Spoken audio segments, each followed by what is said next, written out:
The news screens across the city were practically screaming doomsday. Headlines about monsters, mysterious disasters, and cosmic nonsense flashed one after another, leaving people in various shades of mildly panicked to, "Oh well, guess I'll die." At the school entrance, however, the students had gathered for something far more catastrophic than world-ending monsters: gossip. "Bro, this is just another hype train," one kid scoffed, waving at the glowing news ticker. "Remember the zombie rumors last year? Fake, fake, fake." But their attention shifted the moment Shui Qingzi appeared, the school flower, the girl everyone pretended not to stare at but absolutely stared at. "Oh, here she comes," someone whispered. The gossip floodgates burst open immediately. "Didn't she just break up with her boyfriend? Yeah, apparently she was just settling for him. She got into a top university while he couldn't even make it into an ordinary college. Harsh." But honestly, their futures were never compatible. She's like Ivy League. He's the local cafeteria menu. Wait, what was his name again? Fani? Fungi? Fangi. Pretty sure it's Fangi. As if summoned by sheer gossip magic, Fangi appeared right in front of Shui Qingzi. The crowd leaned in, ready for free front row drama. Shui Qingzi, perfectly composed as if she'd rehearsed this in a mirror, spoke calmly. "I've made up my mind. Our relationship isn't realistic anymore. High school love usually ends with that one realization, that we were never truly right for each other. A lasting relationship needs equal standing and courage. So, let's break up. Even if you tried everything, my decision wouldn't change." The crowd held its collective breath. This was the part where the poor fool was supposed to beg pathetically for another chance, right? Fangi stared with a blank face. Shui Qingzi thought, wow, is he so stunned he can't even talk? The peanut gallery whispered. He's frozen. Bro's about to cry. Poor dude's still dreaming above his league. Finally, Fangi opened his mouth. Alright. Just like that. No drama. No begging. Just a casual shrug of the soul. Shui Qingzi blinked. Wait, what? That's it. If there's nothing else, I'll leave. Fangi added, brushing it off like someone declining extra rice at lunch. He turned to go. Wait. Shui Qingzi called after him, confused and oddly offended by how unbothered he was. No matter what you think or do, I will never come back to you. Fangi glanced back, eyes calm, voice cool. Don't overestimate your importance. You're just the school flower. Boom. The crowd silently gasped. That wasn't just rejection, that was a headshot. Shui Qingzi stood frozen, speechless for the first time anyone could remember. Meanwhile, Fangi waved the whole conversation off like a bad sales pitch. I'm too busy for this. Goodbye. And just like that, he walked away. A few students muttered in disbelief. Wait, that's it? It's over? Breakup speedrun any %. Bro didn't even flinch. Coldest man alive. But while the crowd was reeling from the school's hottest drama, Fangi's mind was elsewhere. These people have no idea. Shui Qingzi, degrees, gossip, all meaningless. The world is about to collapse. I'm not the boy they once knew. I'm someone who has returned, from the future. Because last night, Fangi had seen it. Flashback, cosmic customer support. The night before, Fangi had been swallowed by strange visions. Shattered images spun around him as if reality itself had tripped over its own shoelaces. Then a countdown appeared before his eyes. 361 days until the revival of spiritual energy. And with it, monsters, chaos, and the complete bulldozing of society's rules. Degrees? Worthless. Reputation? A joke. Bank accounts? As useless as expired coupons. The message declared. A new era is coming.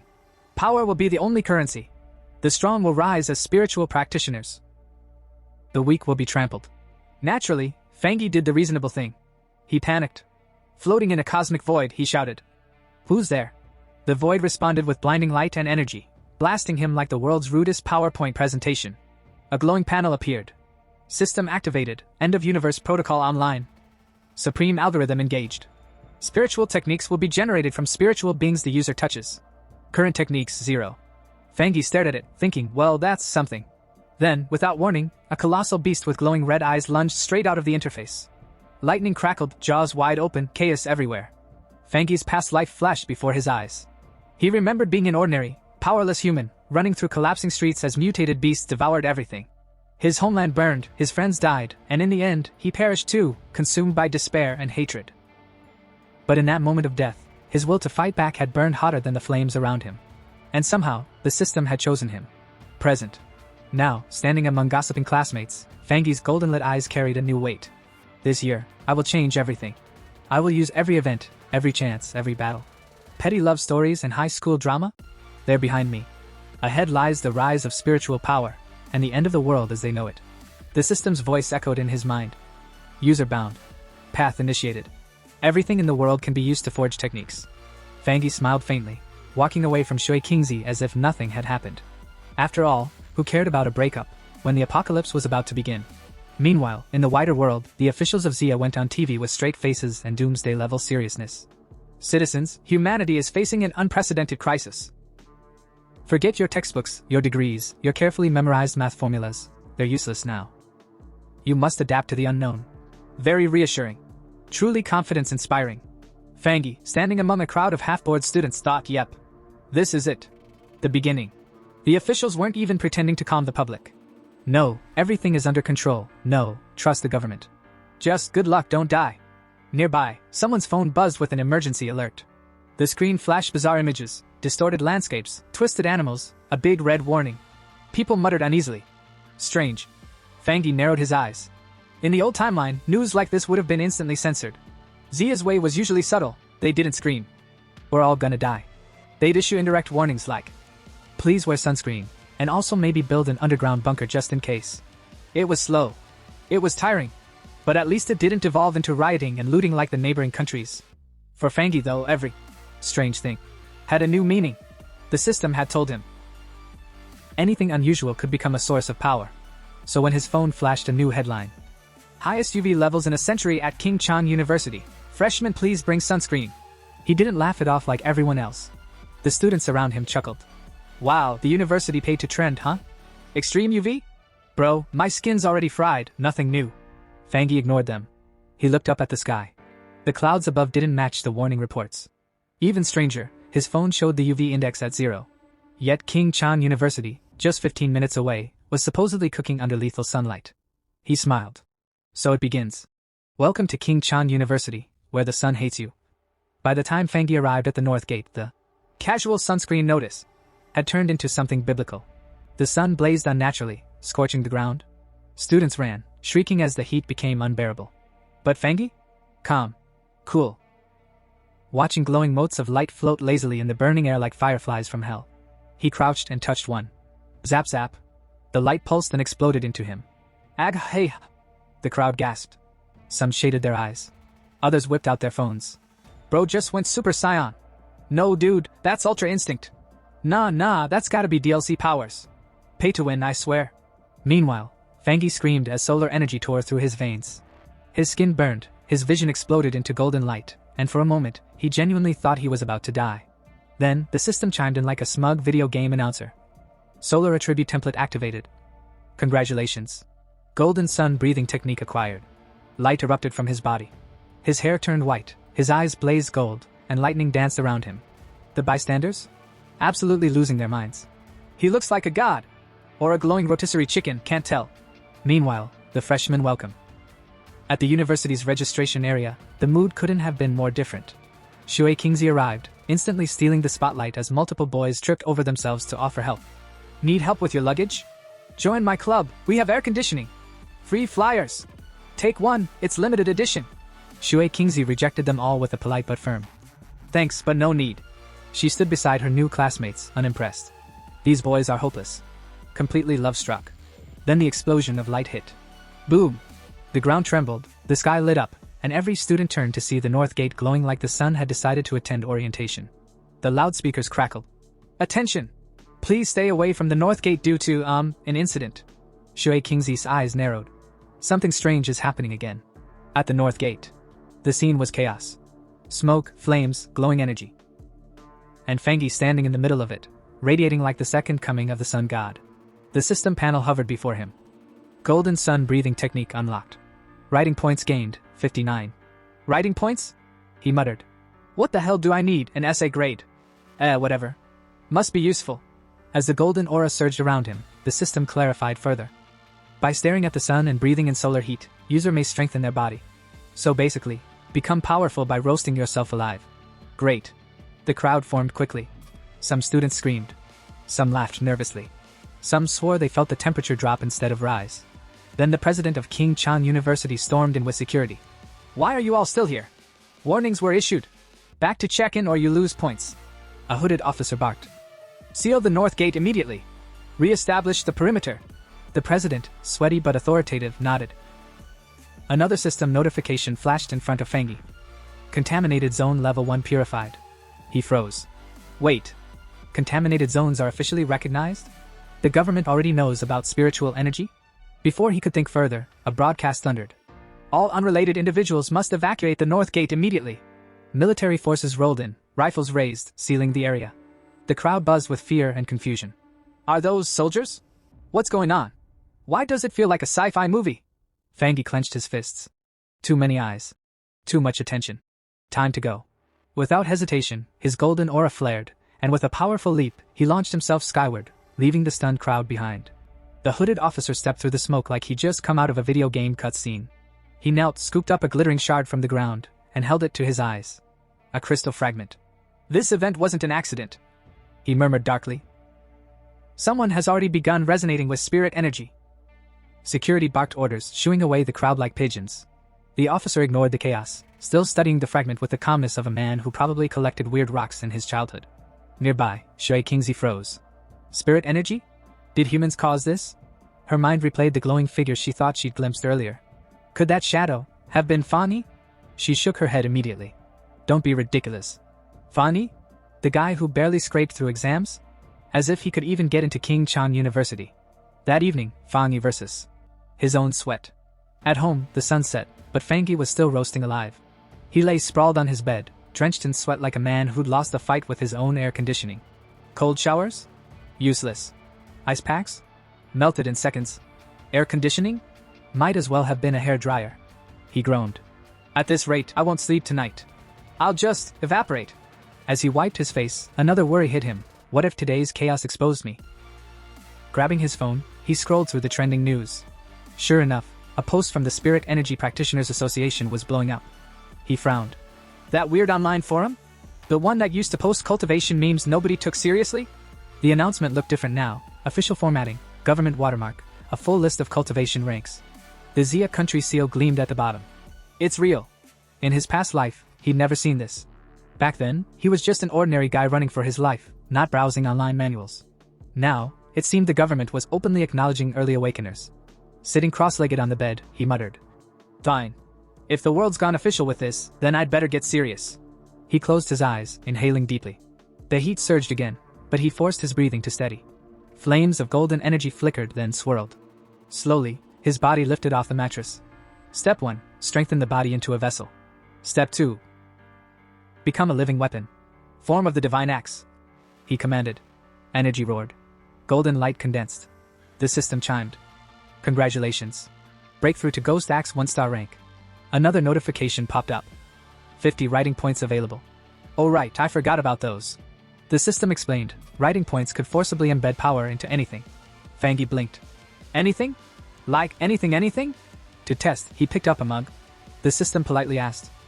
Embed sun attribute into mug? Cost, 1 writing point. Why not?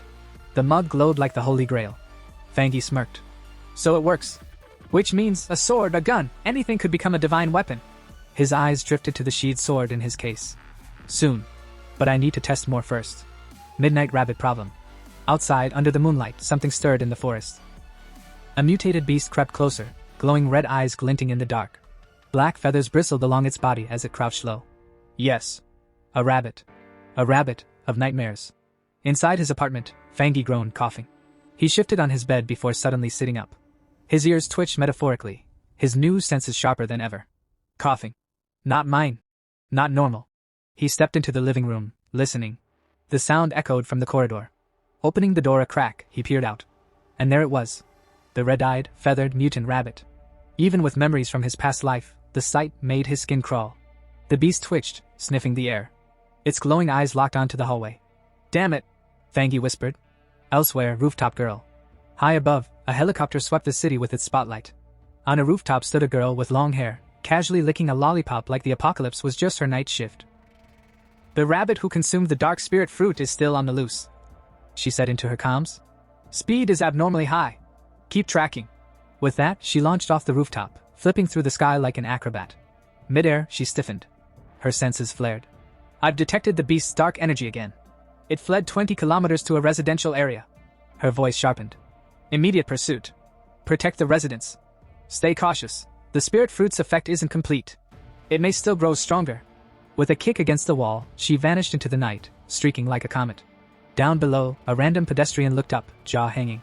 Did I just see Sailor Moon? Inside the Central Channel manga department, one poor overworked editor rubs his eyes and mutters. Am I hallucinating from deadlines again? Or is there seriously someone jumping in front of the moon? His colleague, still red-eyed from inking panels all night, snaps back.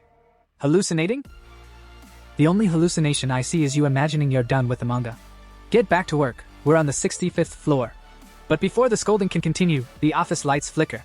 Outside, framed against the glowing moon, a dark figure leaps, dramatic enough to put every shonen protagonist to shame.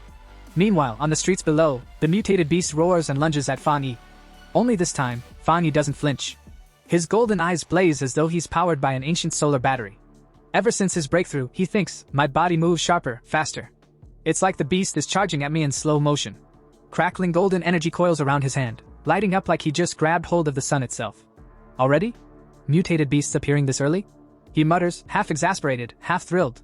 He sidesteps the charge with ease, grabs the monster mid-swipe, and slams it into the pavement so hard the ground itself files for workers' compensation. The crowd in the distance might have expected screams of terror. Instead, the only thing heard is the crisp crack of bones and the ominous hum of energy.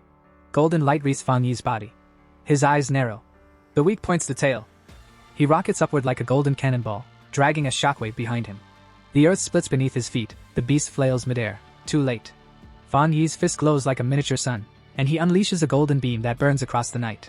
The beast howls, writhes, and in a last act of desperation, tries to swallow the energy whole. Fan Yi smirks. Absorb this?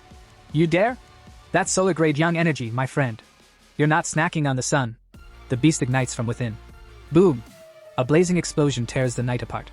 Up in his apartment, the poor manga editor nearly chokes on his instant noodles. Thunder? At midnight?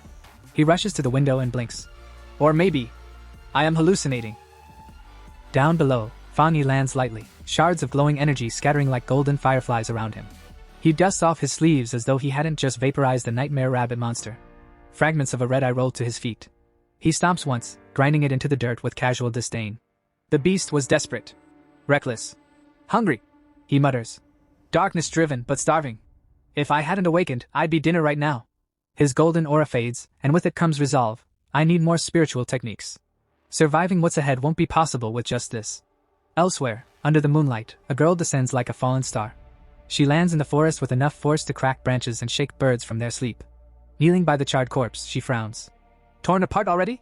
She reaches for the remains but flinches back. Hot! Her eyes widen. This temperature. Young energy? And pure too. Exactly like the one reported at King Chang University. This is no coincidence. She presses her earpiece. HQ, the mutated rabbit is confirmed dead. But it wasn't me. Someone else did it. A pioneer. The calm line crackles. A pioneer? The one who purified King Chang University's northern gate. Yes. Not in the archives, strange. His elemental power is unusually pure. We need him. Contact immediately. Understood. She replies calmly, sealing the sample in her cloak. Her superior barks another order. Postpone everything else. Track him down. Persuade him. The association must have him. The girl pauses, unwrapping a lollipop with immaculate grace. She pops it into her mouth, chewing with all the seriousness of a top-tier spy. Got it, she says. But first, she takes a dramatic slurp. I want milk tea. Fan Yi couldn't help but wonder who this mysterious powerhouse was. Anyone who could release that much overwhelming energy definitely wasn't your average street cultivator. It had to be a true expert. He clenched his teeth and made a silent vow. No matter what, he'd meet this person one day. Meanwhile, somewhere else entirely, Funi stretched his arms wide in front of a giant window as golden sunlight poured into the room like it had been waiting all night just to spotlight him. The whole day starts in the morning. He announced to no one in particular, admiring the dazzling glow. Then, shirt off. Boom. Muscles out. If sunlight had feelings, it would have blushed. Waking up early helps with cultivation, he said, as if revealing a life hack no one on the internet had ever heard before. As he stood there basking in the warmth, glowing energy swirled around him. He activated the legendary golden sun breathing technique, guiding himself to feel the morning rays and absorb them like some oversized, shirtless solar panel. Fan Yi could sense it. Ever since he'd stepped into the Ghost Axe realm, the aura of the so-called mountain masterpiece became much clearer when using this technique. It felt like invisible golden threads were circling around the divine axe. Then, boom! A sudden explosion of light erupted. Wait, already? Fan Yi blinked. The breakthrough happened so fast it caught even him by surprise. Energy surged through his arm as he clenched his glowing fist. Lifting the golden axe, he realized it felt lighter. Much lighter. Swinging it experimentally, he mused. Cultivation is just like chopping wood. What really matters is persistence. Swoosh. His downward chop blasted radiant energy through his body, shaking the ground. Golden flames danced around him as he marveled at how much tougher his body had become. His eyes glowed like two molten suns. Still, he reminded himself, his fast progress wasn't just talent. It was thanks to leftover residual energy from his earlier breakthrough. Surrounded by blazing golden fire, he swore to take things one step at a time. No more flashy leaps. Well, hopefully. Then his eyes landed on a package conveniently stamped. Authentic goods. He frowned. Great. My breakthroughs are so loud, even my delivery parcels are embarrassed. I need to find a quieter spot.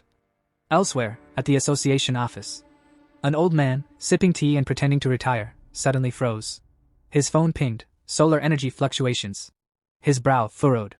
Again? Is it that kid Fan Yi? Back in the mountains. Beside a quiet stream, Fan Yi sat cross-legged, pulling up his glowing screen interface like he was about to order takeout. A prompt asked, use code points to implant Yong attribute into weapon? Yes. He confirmed coolly. Golden energy wrapped around him in a swirl. He recalled his last attempt. He tried coding a figurine into a weapon. The result? It worked, until it exploded from the Yong attribute's sheer power. This time, however, was different. The new blade in his hand resonated with him deeply, as if it shared the same origin. His screen confirmed. Coding successful. He grinned. Perfect. Let's test it. Swish, boom. The swing unleashed so much energy he nearly started a forest fire. Coughing in relief, he muttered. Okay, maybe a little too perfect. Enter the girl. She dashed into the scene, smoke swirling around her. Seriously? I just went out for milk tea. 1 coupon. And now this? Damn Mercury retrograde. When she spotted the destruction, her jaw dropped. Her tear-filled eyes widened as she realized. Wait, last night his aura was only 1-star ghost axe.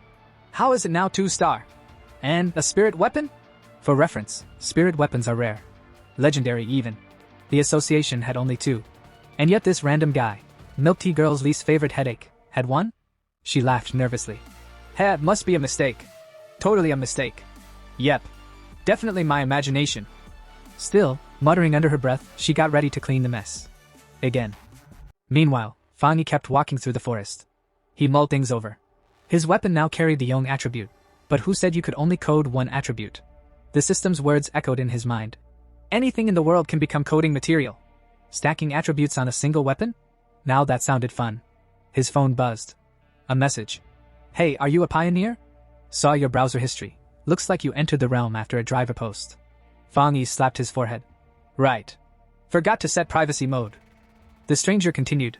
Their group had 3 members, all pioneers, looking to connect. They asked about his progress, threw in some gossip about a national team player breaking through, and even mentioned that official military recruits were still only at Ghost Axe realm. Then another ping, IDUG 72. New pollution zone just opened. Wanna team up? Safer, and we split the loot. Attached, a file named Dark River Molten Dragon. Curious, Fan Yi opened it. The data explained, tectonic shifts had twisted a river into a molten pollution zone, now carrying a Yong-type attribute. His eyes lit up. Perfect match. Without hesitation, he typed back, count me in. In the Manhwa district, a small crowd was gathered around a sealed stone entrance the size of a football stadium door. Oldly, when's your friend getting here? One of them grumbled, already regretting skipping lunch for this little expedition. Another, clutching a scroll like it was his grandmother's recipe book, proudly declared. Thanks to Zhao's detailed maps, we found this place without getting lost in 3 different valleys. Yeah. Someone else chimed in. But remember, once we're inside, watch each other's backs. I'm not carrying anyone home if they get their arms bitten off.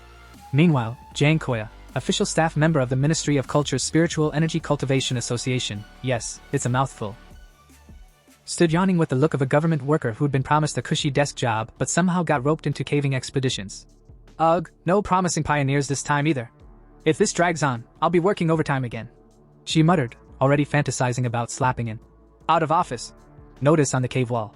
The narration, perhaps too smug for its own good, explained, most pioneers don't even realize the association is a government agency. Becoming a member isn't just hard, it's practically a miracle unless you're rich, connected, or the examiner's nephew. Just as Jang Koya was calculating how many instant noodles she could buy with overtime pay, someone gasped. Wait, is that Fan Yi? Sure enough, Fang Yi strolled up like he was arriving fashionably late to a dinner party. His aura radiated strength, yet it felt oddly warm. Not oppressive, not scary, more like standing near a campfire instead of being roasted alive. "It's nice to meet you all," Fang Yi said with a polite bow, as if he hadn't just made everyone else feel like peasants in the presence of royalty. Koya squinted. Ghost Axe Realm, 2 stars. But how does he feel like sunshine instead of a guillotine? She filed that question away for later. "Alright." Someone clapped their hands. "Since everyone's here, time to move out." Inside the cave, Fang Yi immediately took the lead. "Koya, handle the light." "Of course," she replied, conjuring a glowing orb. The group crept forward, nerves tight as bowstrings. "Careful, loose rocks here," one warned. "Huh, not as hot as I expected," another muttered. "Not yet," Fang Yi said calmly. "We're not at the core. Stay alert. If you're tired, speak up.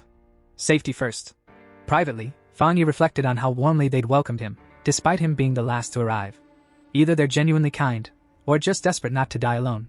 Either way, I'll take it. At last, the team stumbled upon a cavern that looked like the Earth's furnace itself, molten lava bubbling and glowing. "Holy, this is actually lava!" Someone gasped, eyes wide as saucers. Before anyone could stop him, Fang Yi casually walked straight toward the lava pit. "Hey! Don't be reckless!" Jang Koya shouted, nearly dropping her light orb. Too late. Fang Yi plunged his tang blade into the lava like he was dipping bread into hot soup. The group screamed in horror. "Is he insane? Pull him back!" The lava roared in response, flames bursting like fireworks. Yet Fang Yi stood untouched, calm as ever, while his system dinged in his mind. World anomaly detected, inner flame. Analyzing. Conclusion, extremely high temperature, explosive properties. Also, don't try this at home. The system then began reciting technique descriptions like a shopping channel. Crimson Flame Blade Technique. Each swing unleashes blazing flames and lightning. Only 99 spirit points, but wait, there's more. Fang Yi, without hesitation, embedded the inner flame into his weapon. Fire danced around the blade, turning it into a molten masterpiece. He rose safely from the pit, while the others stared like villagers witnessing magic for the first time. "His weapon's absorbing the energy. He's fine? Not even a scratch." Fang Yi stood confidently, blade blazing. "This perfectly complements my Tang blade," he murmured, as though narrating his own hero's journey. Inspired, one teammate declared, "I'm gonna absorb energy too." "Me too," another shouted. "With a little training, I'll finally step onto the cultivation path." Jang Koya softened, smiling at their enthusiasm. "Don't worry, I'll keep watch. Just focus on training." "Thank you," they all chorused, bowing like school kids. But her smile faded when her sharp eyes caught movement at the cave entrance. "Trouble incoming," she warned. A group of aggressive newcomers swaggered in. Their red-haired leader sneered. Well, look at the small fries. This is our turf now. Get lost before I roast you." Jang Koya glanced back at her teammates, still sitting cross-legged in cultivation bliss, completely oblivious.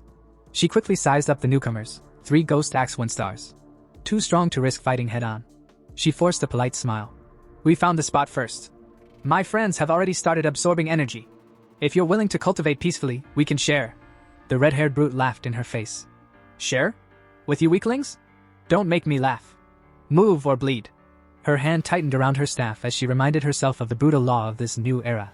Survival of the fittest. The weak get trampled. But as a representative of the Xia Countries Association, she clenched her jaw. Like it or not, I can't let this slide. Just when the situation looked grim, Fang Yi stepped forward with the kind of confidence that could only come from either a lifetime of training or binge-watching too many martial arts dramas. Standing tall, he pointed his sword at the red-haired thug and accused. "So this is all you can do? Bully a girl?" The man blinked like someone who had just been accused of stealing snacks in public. "What?" he shouted, utterly scandalized. Before the poor guy could recover from his dramatic "What?" Fang Yi unsheathed his flaming blade. With a single swing, he released a fiery shockwave so powerful it yeeted half the enemy squad back like paper dolls. Dust swirled, rocks trembled, and somewhere, a background narrator probably whispered, "Wha?" The red-haired leader's jaw dropped.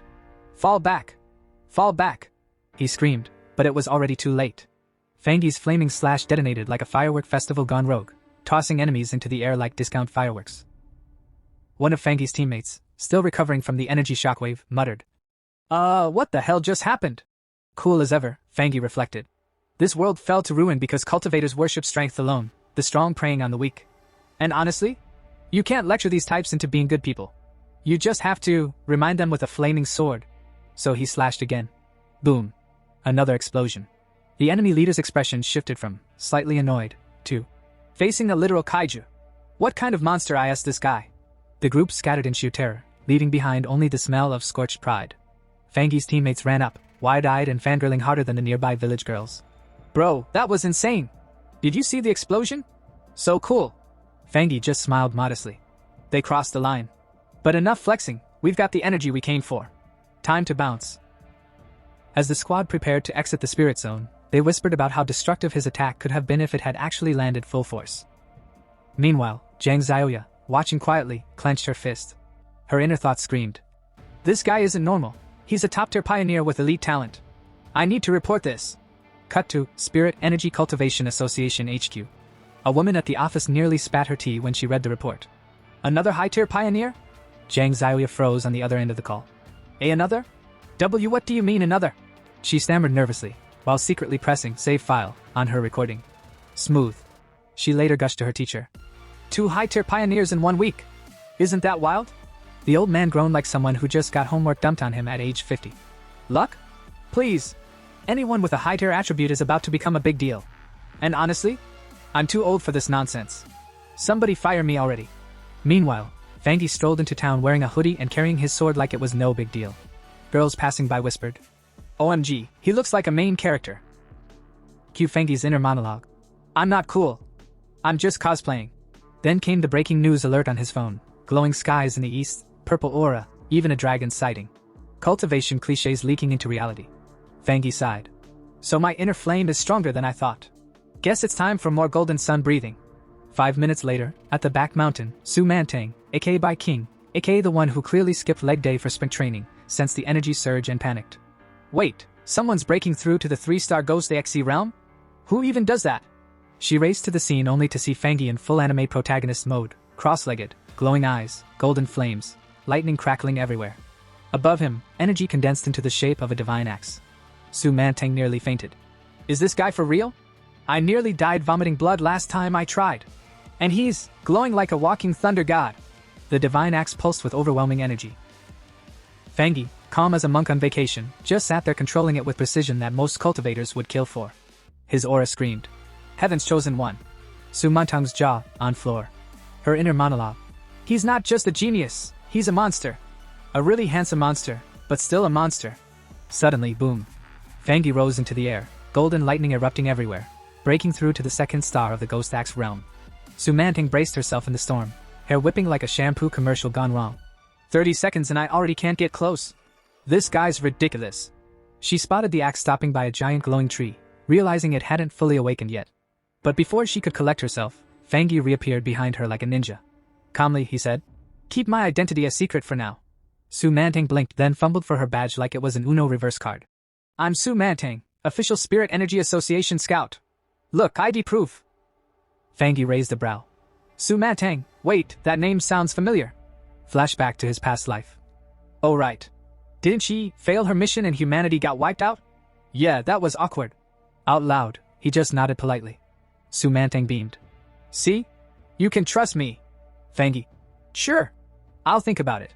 Then vanished like Batman after a mic drop. Su Mantang groaned. Why do I always miss my chance? And now I've got to write another report. Kill me now. Just then, her earpiece buzzed. Alert. An abnormal has reappeared. Her blood froze. It's active again? No way. I'll never forget what that monster pack did last time. She clenched her fists. Fine. If Fangi's a monster born of thunder, then I'll need him for what's coming next. Dark red creatures with twisted forms crawled through the ruins of the city like cockroaches after a power outage. They hunted, bit, and killed for no reason other than being horrible neighbors.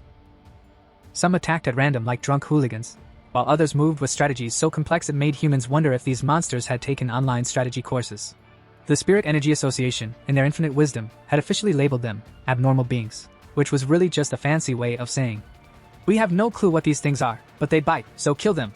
The danger was clear. If these creatures weren't eliminated early, they absorbed aura like free Wi-Fi and evolved into even nastier versions of themselves.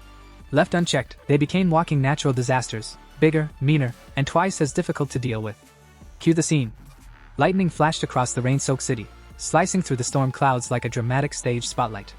Rain poured down in sheets, drenching the streets until they looked like reflective rivers of neon and despair. Emergency warnings blared across giant electronic screens, flashing messages like, Warning, warning. This zone has entered. You really shouldn't be here. State. Civilians, please evacuate immediately. Warning. Passers-by muttered, shaking their heads.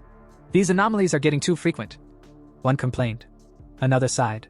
At this rate, the monsters are going to start asking us to pay rent. Amid this chaos, Fan Yi, hood pulled over his drenched hair, stepped into a puddle with the confidence of a man who clearly didn't care about wet socks. He tilted his head up at the sky, narrowing his eyes at the pressure rolling in the atmosphere. Lightning wasn't just striking, it was flexing. The center of the storm is still moving, he muttered, as if scolding a misbehaving dog. With that, Fan Yi darted up a flight of slick stone stairs, his boots splashing as he sprinted. He stopped briefly to glare at a mountain in the distance, now being struck repeatedly by purple lightning. The signal is coming from there, he whispered. And then, without hesitation, because hesitation was for the weak, he leapt forward into the storm. Meanwhile, at the Spirit Energy Association emergency meeting, a giant holographic screen flickered to life, showing Yu Huang Peak getting fried like a French fry in a fryer. The spiritual energy levels are rising, reported one nervous staffer. Danger level increasing rapidly. A man in a suit adjusted his glasses gravely. This is serious. Translation: we're all screwed, but I'll pretend I'm calm about it. Another official added. Even Ghost Axe Tier 3 elites would have a 100% fatality rate in that zone. Everyone gasped. Papers shuffled. Coffee was spilled. Bai King, the unfortunate soul tasked with explaining the mess, bowed slightly. In 1 hour, the zone will need a new emergency classification. And, no one in our entire district has the ability to approach it safely. Lock it down, barked one officer. Seal it completely, shouted another. And so, with the speed only bureaucrats could muster, they declared the mountain off limits. Back at the mountain itself, the storm raged, lightning tearing into the earth. And who else but Fan Yi appeared, cloak whipping dramatically, muttering to himself like a lunatic in the rain. I will reclaim my memory, he whispered, as though the storm itself was listening. But Fan Yi knew the truth. If he wanted to absorb this level of spiritual energy, he had to go deeper into the mountain's core. The problem? Even ordinary monsters had been beefed up by this lightning buffet, and the danger level was rising fast, complete with space-time distortions. Basically, it was a buy one doom, get another free situation. Still, Fan Yi wasn't the type to run. He had mastered the golden sun breathing technique and the flame blade, but he also knew his body wasn't exactly built for unlimited overclocking. Too much strain, and he might snap like a cheap USB cable. So, naturally, he grinned and pushed forward anyway. Only by pushing my limits can I survive, he muttered, tightening his grip on his blade. If I miss this chance, I might as well wait for death under the heavens. And then lightning said, bet. A massive bolt of blue-white thunder came crashing down, lighting up the entire peak. Fan Yi braced, screaming through the pain as sparks and fire coiled around him. His clothes tore, blood streaked his lips, but he refused to fall. The system chimed in cheerily. High voltage notification, massive lightning energy detected. High voltage system recording progress. Fan Yi roared, flames bursting from his body as he leapt upward, clashing directly with the storm. His fire and the lightning tangled like rival lovers in a messy breakup. People in the city stared at the colossal explosion of light from their towers. Someone whispered, "Is that a human?" The system pinged again. White heavy checkmark achievement unlocked, divine thunder tempering. Sparkle's heavenly thunder-drawn body refined into divinity. Award, plus 50 system points. When the storm cleared, Fan Yi floated above the mountain, glowing like an avenging deity. His aura warped the very weather around him. Lightning, he declared, voice echoing, is both my fangs and my shield. The system wasn't done. Skull new ability available, pure judgment lightning. Effect, plus 300% damage to evil beings. Cost, system points. Purchase? Fan Yi tilted his head, eyeing his sword. He could embed the lightning into it, but if he did, the blade might snap under the weight of such absurd power. He smirked instead, flexing his hand. Put it in my right hand, he commanded. High voltage confirming command. High voltage embedding lightning attribute. Sparks gathered, thunder roared, and lightning coiled into Fan Yi's palm. His grin widened. Perfect, he whispered. And so, standing in the middle of heaven's wrath, he absorbed the storm itself, smiling like a madman who had just stolen candy from the gods. At dawn the next day, the storm-ravaged Yong Peak looked like a battlefield straight out of a bad apocalypse movie. Lightning scars across the mountainside, trees fried to charcoal sticks, and military personnel squinting into the mist like they expected the mountain to cough up an apology. Report, barked Major Hanli, who had the personality of an iron rod and the haircut to match. Sir, one officer snapped to attention. Someone entered the mountain before us. Hanli's brows twitched. A pioneer? Yes, sir. From behind, Bai King, who usually looked like she could stare down a thundercloud into apologizing, suddenly rushed forward, voice trembling. Did he survive? No one answered. The silence was dramatic enough for the background wind to kick in, fluttering her uniform like she was posing for a propaganda poster. Finally, she knelt to the ground and muttered. I can't sense his attributes, or how long he's been gone. Yesterday's lightning storm scrambled everything. The officer cleared his throat and tried to sound less like he was reading off Google Translate. Well, it happened around 6 or 7 a.m. He slipped in just before we got here. Honestly, the timing was so tight, he might have dodged us before the sensors even updated. Hanli looked over the charred peak, unimpressed. The reading said pollution should have spiked to rank X, but instead, the density plummeted. Suspicious. Suspicious? Bai King frowned. Yes. Suspicious. The officer leaned in dramatically. The intruder may have lightning powers. Which means he didn't just survive, he feasted on that storm. Used it like a 5-star buffet. Too precise to be coincidence. Whoever he is, he's dangerous. Bai King folded her arms. Friend or foe? Hanli's lips tightened. If foe, then disaster greater than any anomaly. Dun dun dun. Meanwhile, across town, Fangi was waking up on his couch. His sword lay beside him like an overworked roommate. His hair stuck up in 6 different directions, and his first heroic act of the day was rubbing his head like a hungover panda. Back at command, Hanli was already plotting damage control. Assign him a code name, he ordered. Tyrant. Yes, because nothing says let's stay subtle like calling someone Tyrant. The investigation at Yuang Mountain kicked off immediately. The military kept it hush-hush, spreading fake reports of natural disasters. On the Rain-Soak Summit, the Spiritual Practitioners Association arrived. Their leader, who looked like he practiced stern frowning in the mirror every morning, told Hanli. We've already dispatched a top pioneer to make contact. Then he turned dramatically to Su Qing. Brief him. Su Qing's heart skipped a beat. Me? Brief him? She swallowed hard, stitched together half-truths with the skill of a panicked student bluffing an oral exam, and said, yes sir. I believe it's the same pioneer who purified the contamination at the university. I've been trying to reach him, but he's elusive. Very elusive. Like a ninja rabbit.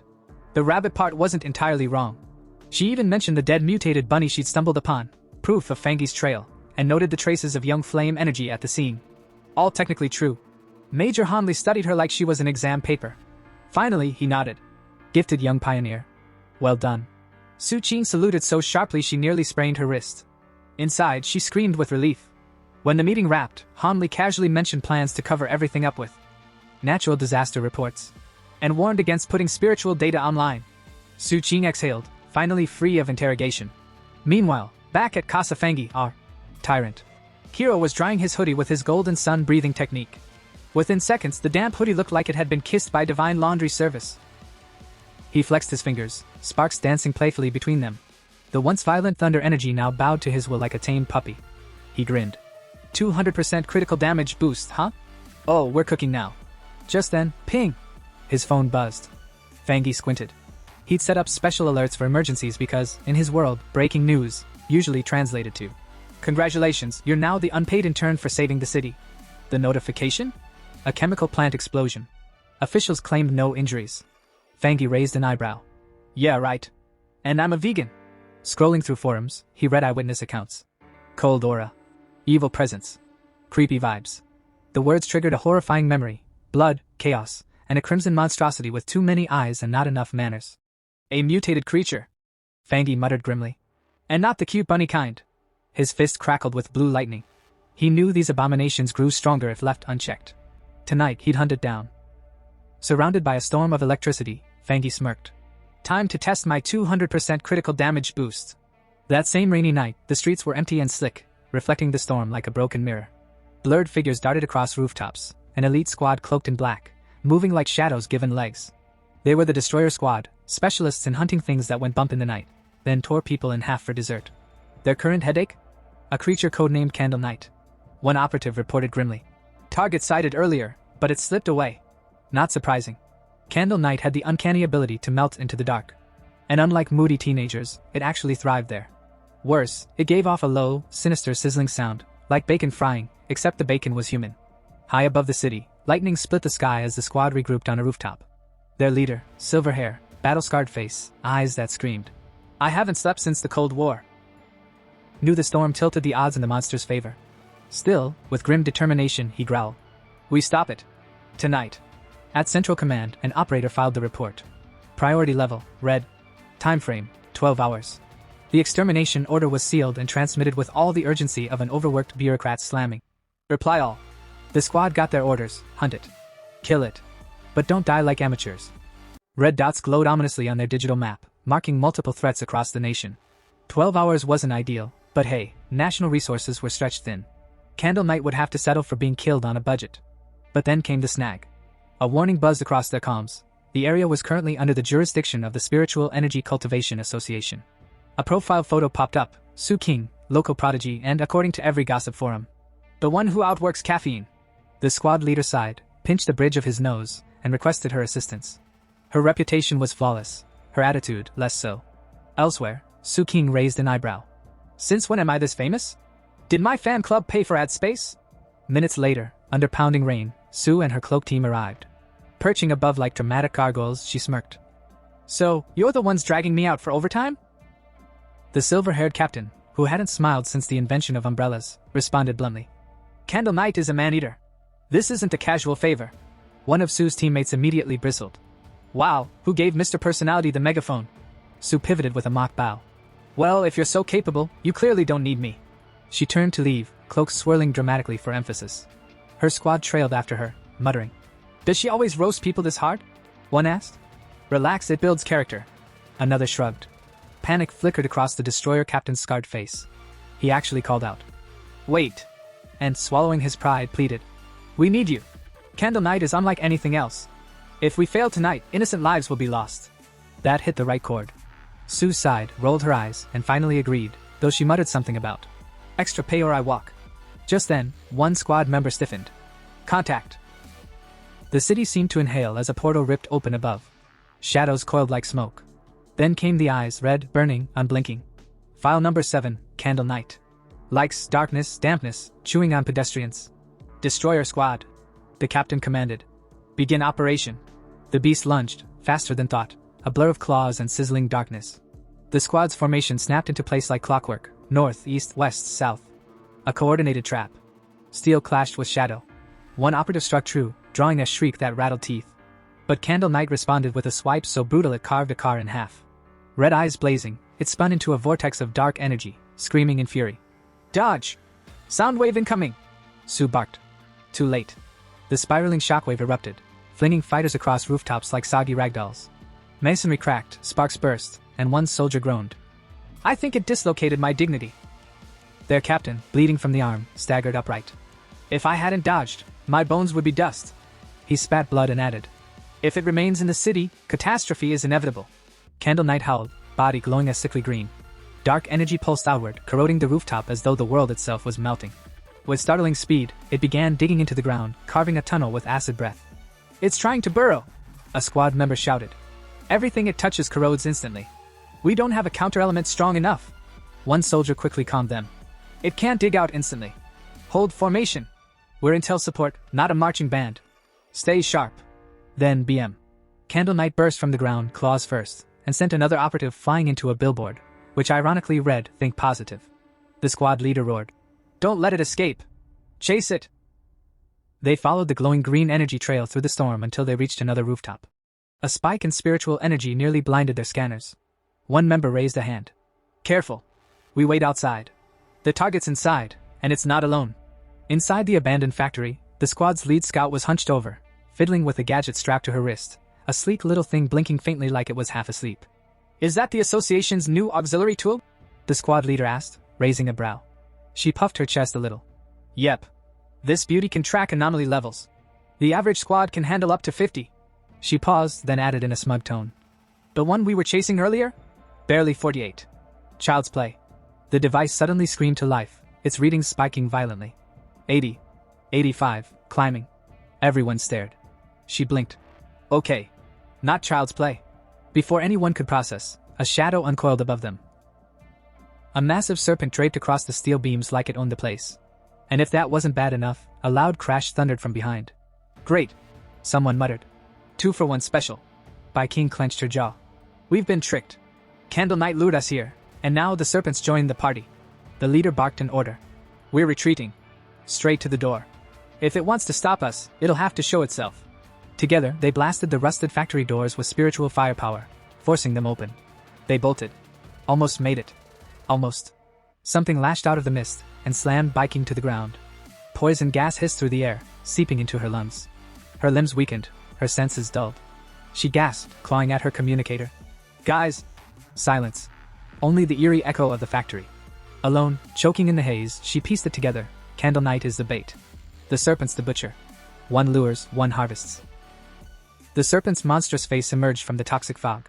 Unlike Candle Night's creepy theatrics, this mist wasn't just for show. It was poison, pure and simple. Paralysis, energy drain, suffocation, the whole deadly package. Her body gave in. She collapsed. A faint shaft of light cut through the ceiling above, but she couldn't even lift a finger. Then, boom! A figure crashed down from above, landing with enough force to crack the concrete. Fangi. Calm, confident, and looking like someone who just jumped into a fight he'd been waiting for all day. The serpent lunged at him with jaws wide, but Fangi dodged effortlessly. And just as he steadied himself, wham! Candle Night dove from above. Two anomalies, coordinated like hunting partners. Fangi growled but smirked. So that's the game. One lures, the other devours. Cute. Candle Night, you bite a little too much. You must really enjoy it. Thunder crackled around him, his sword igniting with blazing lightning. With a sweeping strike, he scorched the serpent's body, flames tearing into its scales. The serpent reeled, screeching in agony, but its wounds closed almost instantly. Fangi wasn't surprised. Of course you regenerate. Figures. Then he unleashed his trump card, channeling his flame and thunder into one devastating blow. Fire seared, lightning purified. The serpent's body writhed, screaming until it finally collapsed into ash. Triple crit thunder finish. Fangi muttered, admiring his own handiwork. Not bad. Pretty sure I'm climbing the pioneer rankings. Just as he was basking in his victory, poison from a stray serpent's scale burned into his shoulder. His vision blurred. The serpent's last laugh.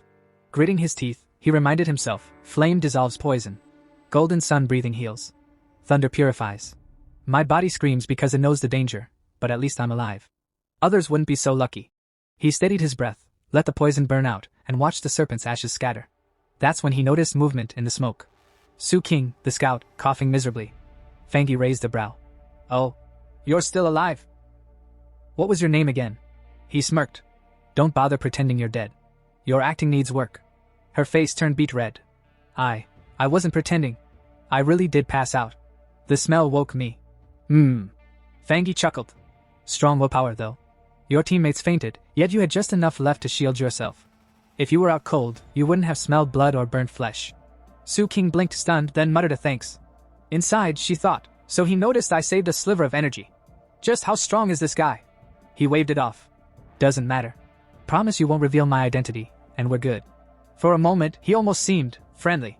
Then he glanced at the gaping roof and sighed. I'm late. You're safe now. I'll leave the cleanup to you. Before she could protest, he leapt up through the hole. No need for more talking. Talking just complicates things. As he disappeared into the night, Su King whispered to herself. Enemies really do meet on narrow paths. Meanwhile, Fangi smirked privately. Good thing she didn't see me trying to absorb that dark energy earlier. That stuff's disgusting. Cold, slimy, and the system didn't even respond. Forget it. I'll analyze later at home. Meanwhile, back inside the factory, chaos looked more like a nap party. Su King stomped over, slapped her teammates awake, and barked. Everyone up! It's all over now! Her poor teammates scrambled like chickens in a thunderstorm. The senior member of the squad blinked awake, rubbed his eyes, and yelled. We were ambushed! But the words died in his throat when he spotted the giant serpent's corpse roasting like a barbecue pit right in front of him. The others, now fully awake, gawked at the sight of the burning python. The senior's jaw practically hit the floor. Wait a second. Where did that overwhelming young attribute come from? Su King, who had been patiently waiting for her dramatic line, stepped forward calmly. As you can see, gentlemen, someone came to help us. Pioneers. My mission target, in fact, an extremely high-level attribute pioneer. That got her teammates buzzing like gossiping aunties at a wedding. So you know who he is? One asked eagerly. Su King shook her head with a helpless smile. Not yet. He actually saw through me when I tried to tail him. But this time he saved us. Everyone turned to stare at the burning serpent again, and one wide-eyed teammate blurted. Hold on. You mean to tell me this guy soloed both Candle Night and the Python? Alone? What is he, a monster? The senior marched forward, puffing his chest out like he knew what he was doing, and began inspecting the charred battlefield. While trying to look cool, he stepped on one of the serpent's fallen scales. Bad idea. Bzzzztt. A crackling surge of violet electricity zapped the floor, and the poor guy nearly jumped out of his boots. Holy! Violet energy? He yelped. He spun to Su Qing like she owed him answers. Captain, didn't you say it was a young attribute? This is way too intense. Su Qing crouched down beside the remains, her expression serious. Candle Knight's thunder attribute. Very pure. Very strong. Definitely high tier. The senior frowned, muttering like a man whose worldview just got shaken. Wait a minute. Could it be 2 high-level pioneers showed up here? One killed the Python, one killed Candle Knight, and they left together? But Su Qing didn't move. She just stood there staring at the scorched battlefield, her fists slowly clenching. Her inner monologue screamed louder than her voice. No. Only one person came. Nobody would believe it, but one guy carried 2 high-tier attributes. Yang Flamewalker, Thunder Tyrant. What kind of freak is this? Time skip, fast forward a little. Outside the factory, several association vehicles rolled up like nosy neighbors who finally decided to check in. Su Qing sighed in relief. Good thing I stationed guards outside, or else they'd have sent a mop-up crew for our corpses. Inside, her teammates clung to her like overly emotional drama heroines. Boss, you're alive! I thought I'd lost you forever, sobbed one. If you had died, what would I do without you? Cried another. Su Qing stared blankly. What nonsense are you people spouting? Before she could shake them off, the association's reconnaissance team marched in with scanners and crystal devices, moving around like CSI investigators. Their job? Reconstruct the fight and make everyone else feel inadequate. One scanner stopped, checked his readings, and announced to the room. Captains, based on combat habits and kill patterns, there's a 99% chance one person killed both anomalies. The senior went stiff. So it really was one person. A dual high-tier attribute pioneer. Another teammate muttered. And here we are, Ghost Axe realm, feeling proud of ourselves. The gap is ridiculous. Su Qing quickly stepped aside, pulled out her communicator, and reported to the higher-ups. My surveillance target appeared. Both Tyrant and the Northgate anomaly were my missions. Data's updated. On the other end, the association's chief listened, then sighed. I understand, Su Qing. Halt your mission for now. He saved you and wiped out the threats. He's not our enemy. Best not to annoy the man. Frankly, Old Han and I already disagree about this. Su Qing pressed her lips together, then added carefully. But Chief, back when Tyrant was about to advance at the back mountain, I sensed a very strong aura. At first, I thought it was a spiritual weapon. Now, knowing he's a dual high-tier pioneer, I'm beginning to wonder. The chief's tone sharpened instantly. A spiritual weapon? Impossible. No one could have that without major backing. And besides, our scanners found no third attribute traces. Su Qing persisted. When I came in contact with him, the aura I felt was definitely Young attribute. There was a pause. Then the chief muttered, half to himself, half in awe. If the weapon's aura really comes from his own Young attribute, then if he's a spirit creation realm cultivator, it might be possible. Su Qing's breath hitched. Spirit creation realm? That's insanely rare. Globally, we barely have 2 of them alive. But the chief wasn't finished. His voice dropped low. And if he truly has a third attribute, it will shake the entire pioneer world to its core. Attributes clash violently in the human body. It's supposed to be impossible to hold 3. No confirmed pioneer has ever done it. Then, after a long silence, he added grimly.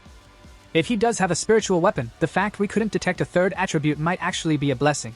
Let's just hope this freak of nature never decides to turn against humanity.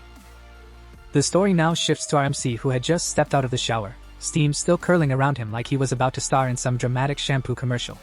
He towel-dried himself for about 2 seconds before lazily letting his fire attribute do the job. Instant hair dryer mode, no electricity bill. As he brushed the droplets from his shoulders, his mind wandered. Less than a year until the official spiritual energy revival, yet anomalies are already popping up like mushrooms after the rain. And not the tasty kind. The dangerous, explode-in-your-face kind. He muttered to himself as he got dressed, thoughts spinning faster than a washing machine on overdrive. Recently, pioneers everywhere had started cultivating solo. Crack open the interface between body and spiritual world, and suddenly you were sensitive to heaven and earth changes, like some kind of human antenna. He thought back to the people at the underground river, wild pioneers just like him. Most of us are already at 1-star ghost penetration realm, even without Zia country's official stamp of approval. Now that they're reaching out to the wild crowd, it means things are still peaceful-ish. Mutual exploration. No one stabbing each other yet. Still buttoning up his shirt, he frowned. But even if the government's association exists, it hasn't gone public yet. Rumors are everywhere. Instability, weird phenomena. It's obvious they're trying to protect people while also quietly yelling, guys, trouble's coming. He froze halfway, staring at the floor, memories flashing of his past life, buildings crumbling, cities burning like giant bonfires nobody asked for. His jaw tightened. That's the problem. I can feel it. The government doesn't have the guts to launch full-scale cultivation. Too many people. Once the truth gets out, order collapses faster than a bad Jenga tower. Panic, unrest, chaos. Even official pioneers won't stop it. Internal and external threats will crush everything. In that sense, their slow and careful approach isn't wrong. After all, human hearts? Way scarier than ghosts or gods. He sighed, but then his brow furrowed deeper. Still, anomalies are growing faster than I expected. As if on cue, a system notification blinked in front of him. Detected attribute reading, dark, subattribute, shadow. His eyes narrowed. The memory of black mist surged back, the contamination, the hunger inside it. Shadow attribute, the natural enemy of pioneers. These things weren't just brainless exotic beasts. No, they were clever. Too clever. They hunted pioneers specifically, bodies rich in spiritual nutrition. They even worked together sometimes, laying traps like seasoned assassins. And that was just a subattribute. The true dark types? He'd seen them before, the ones capable of wiping out entire nations. One of them alone was enough to ruin a continent's day. Even today. If I hadn't interfered, that squad and those recruiters would have been toast. Shadow is already that sinister. If that's just a branch. He let out a low laugh that wasn't entirely amused. Full dark attributes are going to be hell. Another notification blinked. Status, temporarily unabsorbable. RMC tilted his head. Temporarily, huh? So one day, I might actually absorb it. Maybe even flip it to our advantage. That could be the key. He mentally reviewed his arsenal like a gamer checking his skill tree. Golden Sun breathing, Yang attribute, check. Divine Thunder tempering, Thunder attribute, check. Crimson Flame blade technique, Yang subattribute, Inner Flame, check. Not just high-tier attributes, but perfectly matched techniques. At his current realm, 3-star Ghost Axe. And yeah, there weren't many pioneers out there who could seriously challenge him. He exhaled. But it's still not enough. Dramatic moment. Heavy thoughts. Then his phone rang. The ringtone?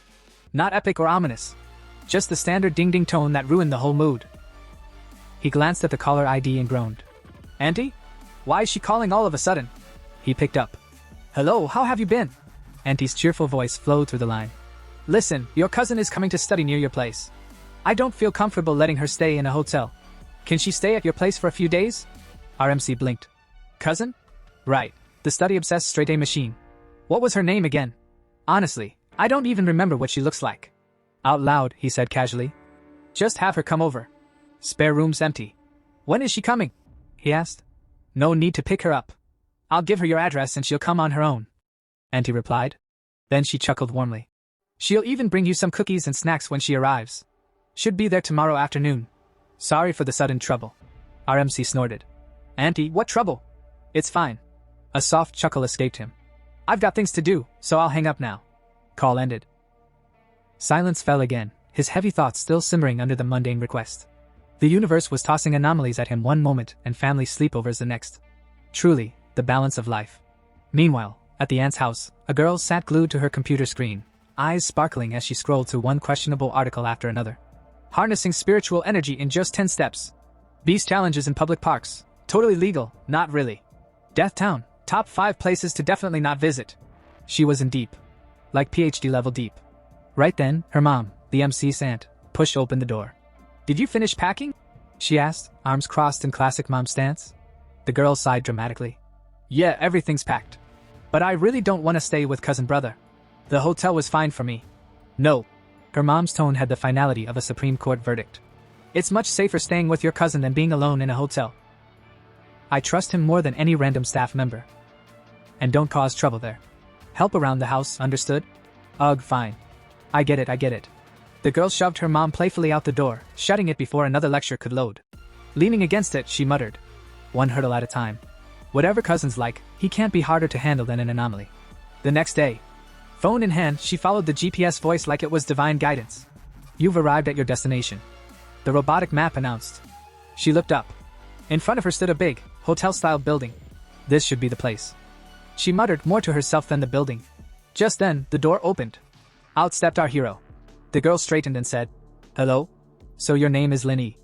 He said, pretending recognition. In his mind, I totally couldn't recognize her at all. He led her inside, playing the polite host. So, you came here for the summer camp? Yes. She replied with just enough sincerity to sell it. If you need anything, just call me. Thank you, cousin. He handed her a spare key. Your room's down the hall. I'll be in mine. Linny accepted it with a little bow. Sorry for the trouble these few days. No trouble. He waved it off. But as he walked away, he couldn't shake the feeling. Wait a sec. Is it just me, or is she not hiding her presence properly? Earlier, I definitely sensed a trace of spiritual energy. Could she already be a pioneer? Then that whole summer camp excuse, was it actually just a cover? Suspicion planted, he left. Meanwhile, Linny pulled out her phone and hopped on her secret group chat. Linny, cousin seems nice. Doesn't look like he'll interfere with my activities. When do we move? The group instantly lit up. Greater than 18-year-old sultry woman, don't rush. Keep a low profile. Chaos everywhere. Pollution zones are getting claimed fast. Scammed in online romance for 50 cents, true. Last time at the underground river, 2 teams clashed. Some superpowered guy cut out a sun with 1 slash. Forced everyone else to retreat. 18-year-old sultry woman, 1 slash cut out the sun. Are you serious? Definitely an extreme young attribute. High-tier pioneer for sure. Scammed in online romance for 50 cents, it's real. I swear. Linny, that's why we must stay cautious. Spiritual energy revival isn't official yet. Everything's hidden. Who knows how many monster-level pioneers Zia country has. She closed the chat with a final note. Linny, alright, I'll wait for your signal. Then, thinking to herself. Forget it. I've just arrived. Better not cultivate right now. If cousin catches me, it'll be impossible to explain. 3 days later. Our hero was already regretting this. Co-living arrangement. Who would have thought my cousin would actually be a cultivation hazard? Every time he tried to meditate, she knocked. Every time he tried to breathe golden sun energy, the glow threatened to spill through the walls. Even worse, Linny had started cooking. Cousin, dinner's ready, she chirped. Tonight's menu, tomato beef stew, cold cucumber salad, and corn rib soup. Our hero sat down, impressed. Wow. You've been really considerate. Let me do the dishes. No need, she smiled. At least I can do this much while staying here. Too polite, too neat, like she's got housework OCD, he thought. But fine. Let her keep dropping her guard. Only then can I figure out who she really is. Just then, her phone rang. Seeing the caller, he teased. Really? Dinner's ready and you're ditching it for a friend's call? Before she could answer, he stood. I'll leave you two alone. I'm going back to my room. Linny opened her mouth, but he was already gone. She picked up the call. What did you say? Another major world shift tomorrow? She repeated, voice serious. After a pause. Okay. I'll be there by 3. Let's meet at the entrance of Donghua town. Outside the window, our hero crouched, eavesdropping like a pro. Donghua town? That trendy suburb spot? Just an hour away. Perfect. Inside, Linny began cultivating. Golden energy flared faintly around her. Our hero grinned in the shadows. Knew it. My cousin's a pioneer too. Already at 2-star Ghost Axe realm? That's crazy talent. No wonder she's weird. And this whole summer camp excuse? Definitely cover for the world shift. His eyes glinted. Every world shift is an opportunity. A new chance to grab techniques, power, treasures. Whatever appears in Donghua town, it's all mine. With that, he dashed off at full speed, so quickly Linny's eyes snapped open. A faint unease lingered. That was strange. Was someone watching me just now? The scene shifts to Donghua town, where we find Linny. Beside her stands a girl with the most tragic username in the entire group chat. Scammed in online romance for 50 cents. She wastes no time, leaning toward Linny with a teasing grin. So, you've been crashing at your cousin's place these past few days, right? Tell me honestly, hot or not? Linny, thinking of our mysterious protagonist, replies with all the seriousness of a witness giving testimony. Honestly, he's a good guy. Looks wise. Well, he's nothing extraordinary. Definitely not the kind of impressive man you'd swoon over. More like a pretty boy. Hearing this, scammed in online romance for 50 cents looks crushed. Well, that's a letdown.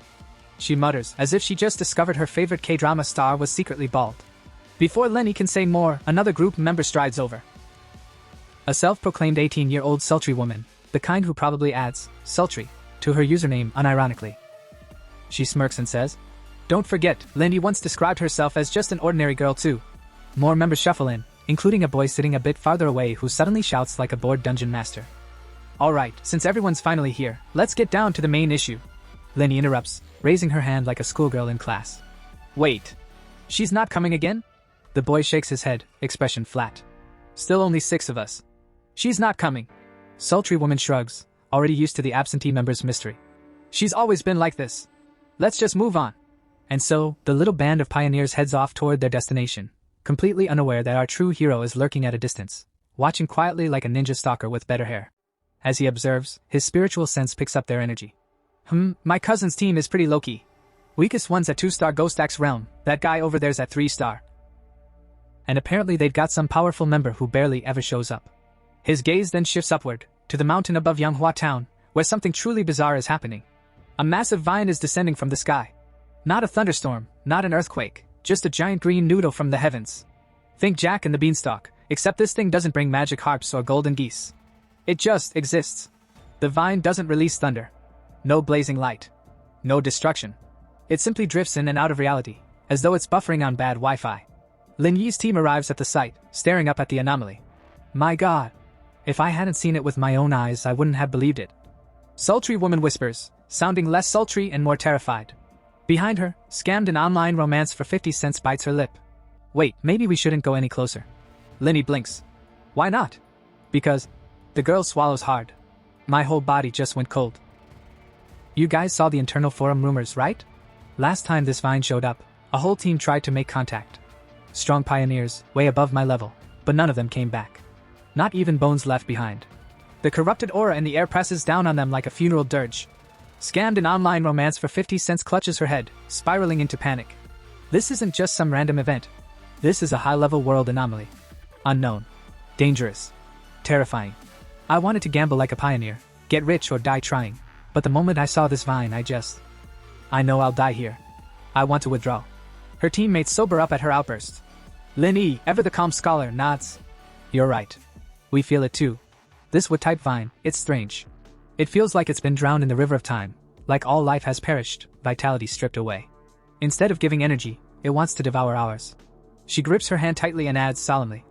But this is the path of martial pioneers. Meanwhile, our hero, still watching from the mountain, grimaces. Out of all the anomalies I've seen, besides the dark attribute ones, this vine is the worst. It's supposed to be a plant, a symbol of vitality. But it feels dead. Like a corpse pretending to be alive. Back below, Linny rallies her team. Friends, we don't have much time. Let's not get reckless.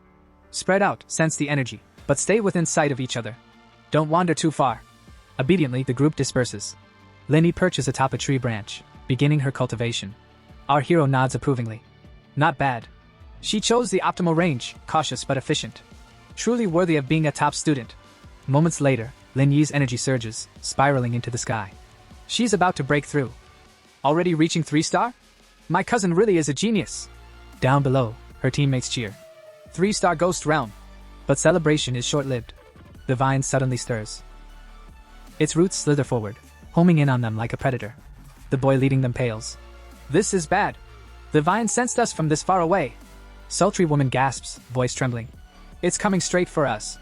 In an instant, the vine lashes out, snaring some of them and draining their energy like a mosquito with a gym membership. Run! Run for your lives! Scammed an online romance for 50 cents screams.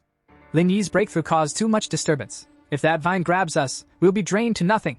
The vine slams against Lin Yi's protective shield. Cracks spiderweb across it. Panic erupts. Most of the team bolts. But sultry woman grabs scammed an online romance's wrist. No! If we run, Lin Yi will die. And what do you expect me to do? Scammed an online romance snaps back.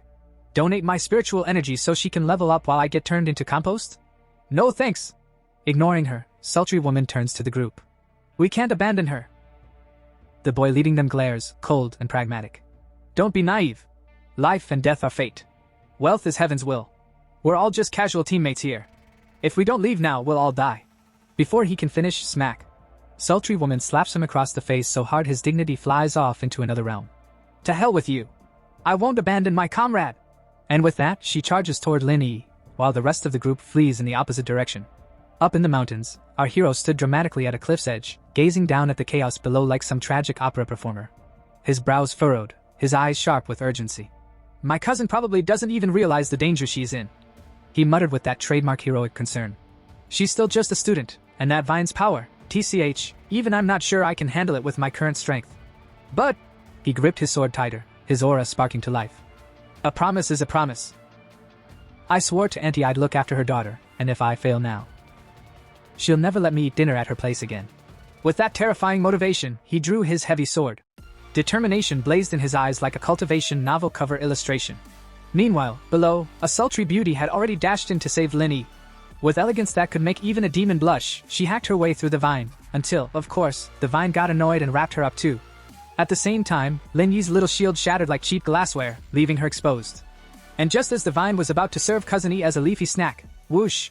Our hero dropped in from above, sword infused with blazing yang energy, and struck. His strike burned the vine instantly, the flames of his yang power so fierce that the vine shrieked like a cat in bathwater, retreating at once. The two teammates who had been halfway through their cowardly escape froze mid-run. Their jaws dropped. Wait, it's retreating? Holy, look at that glow. Is he another pioneer? Indeed, the hero's yang energy lit up the cavern like a heavenly disco ball. His aura was so overwhelming that one of the fleeing boys started having an existential crisis right there. He thought bitterly, I'm considered a prodigy. 3-star Ghost Axe realm in record time. Barely anyone in the country compares. Even Lin Yi isn't that far ahead of me. But this guy crushed me. Crushed us all. What even are we compared to him? Stars trying to shine under a blazing sun? More like glow sticks under a supernova. Meanwhile, the sultry woman shaded her eyes against the brilliance. That's pure yang attribute, she whispered in awe.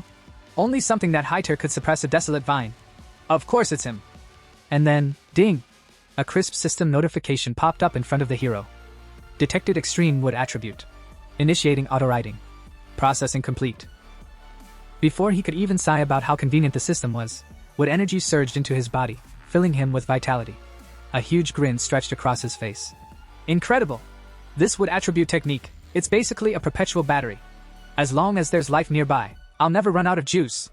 Auntie, you can forget about me ever needing chicken soup again. The system wasn't done though. Another message flashed. Currently extracting secondary attribute, desolation. Warning, drains all surrounding life force. The hero's smile twitched. Then a powerful green aura burst from his body, pulsing with vitality and menace. No wonder this vine grew here, he mused grimly. If it had sprouted in a village, it would have drained miles of land dry. Tyrannical. Terrifying. And now it's mine. As he admired his new loot, the sultry woman stumbled toward him, her eyes wide, her voice trembling with gratitude. Thank you so much for saving us, big brother. If not for you, we would have surely died. How can we ever repay you? Our hero waved his hand casually, as if saving lives was just Tuesday. No need. I'll be going now. He turned away, his cloak, that he definitely didn't have before, flapping dramatically in an imaginary breeze. Inwardly, though, he was grinning like a thief. Heh, all I did was piggyback off their intel, kill one oversized vine, and now I've got infinite vitality and desolation aura. Honestly, I profited the most out of all this. As for their little squabbles? Not my circus, not my monkeys.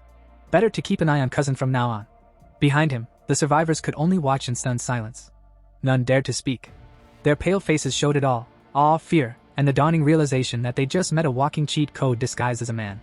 Our hero leapt away, mind clearer than a monk after 5 cups of green tea.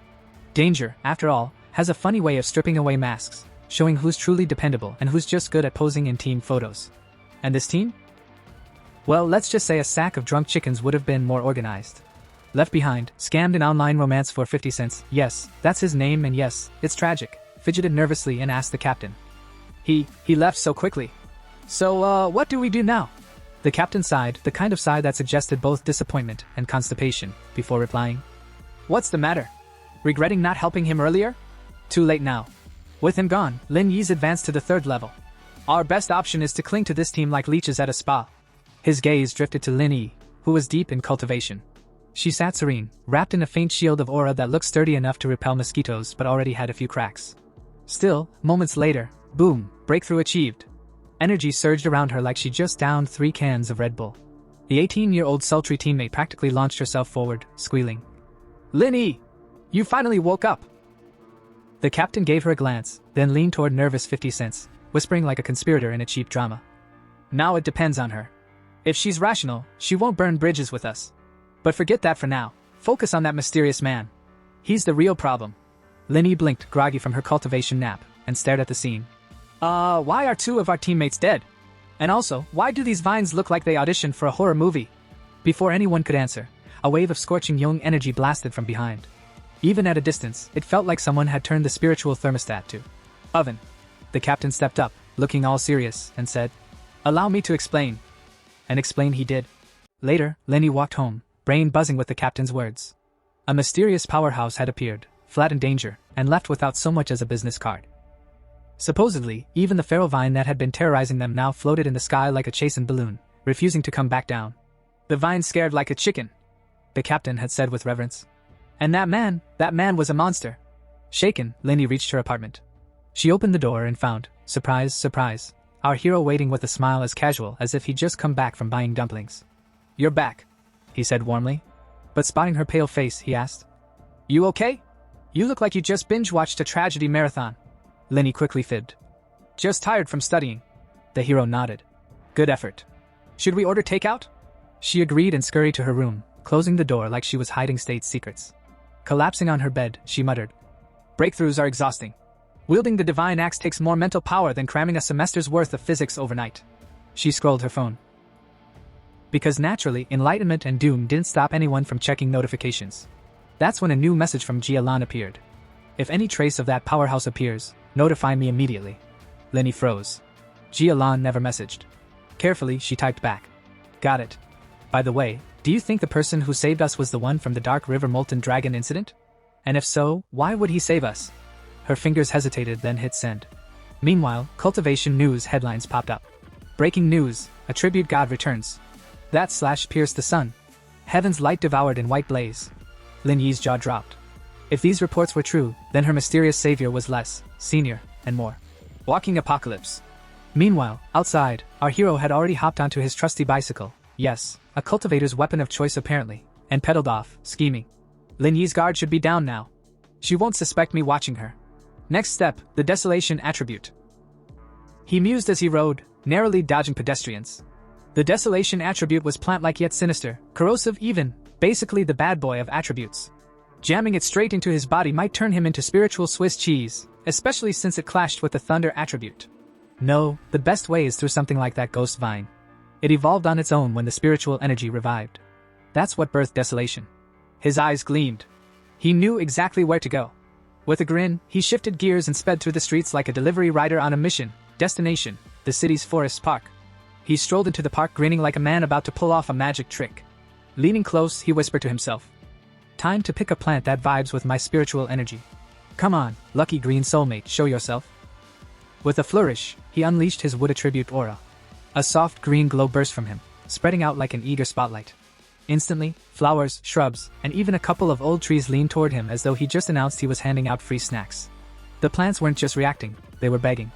Leaves trembled, petals quivered, and the grass even looked like it wanted to crawl closer. Our hero raised an eyebrow. "So this is how plants flirt back with spiritual energy?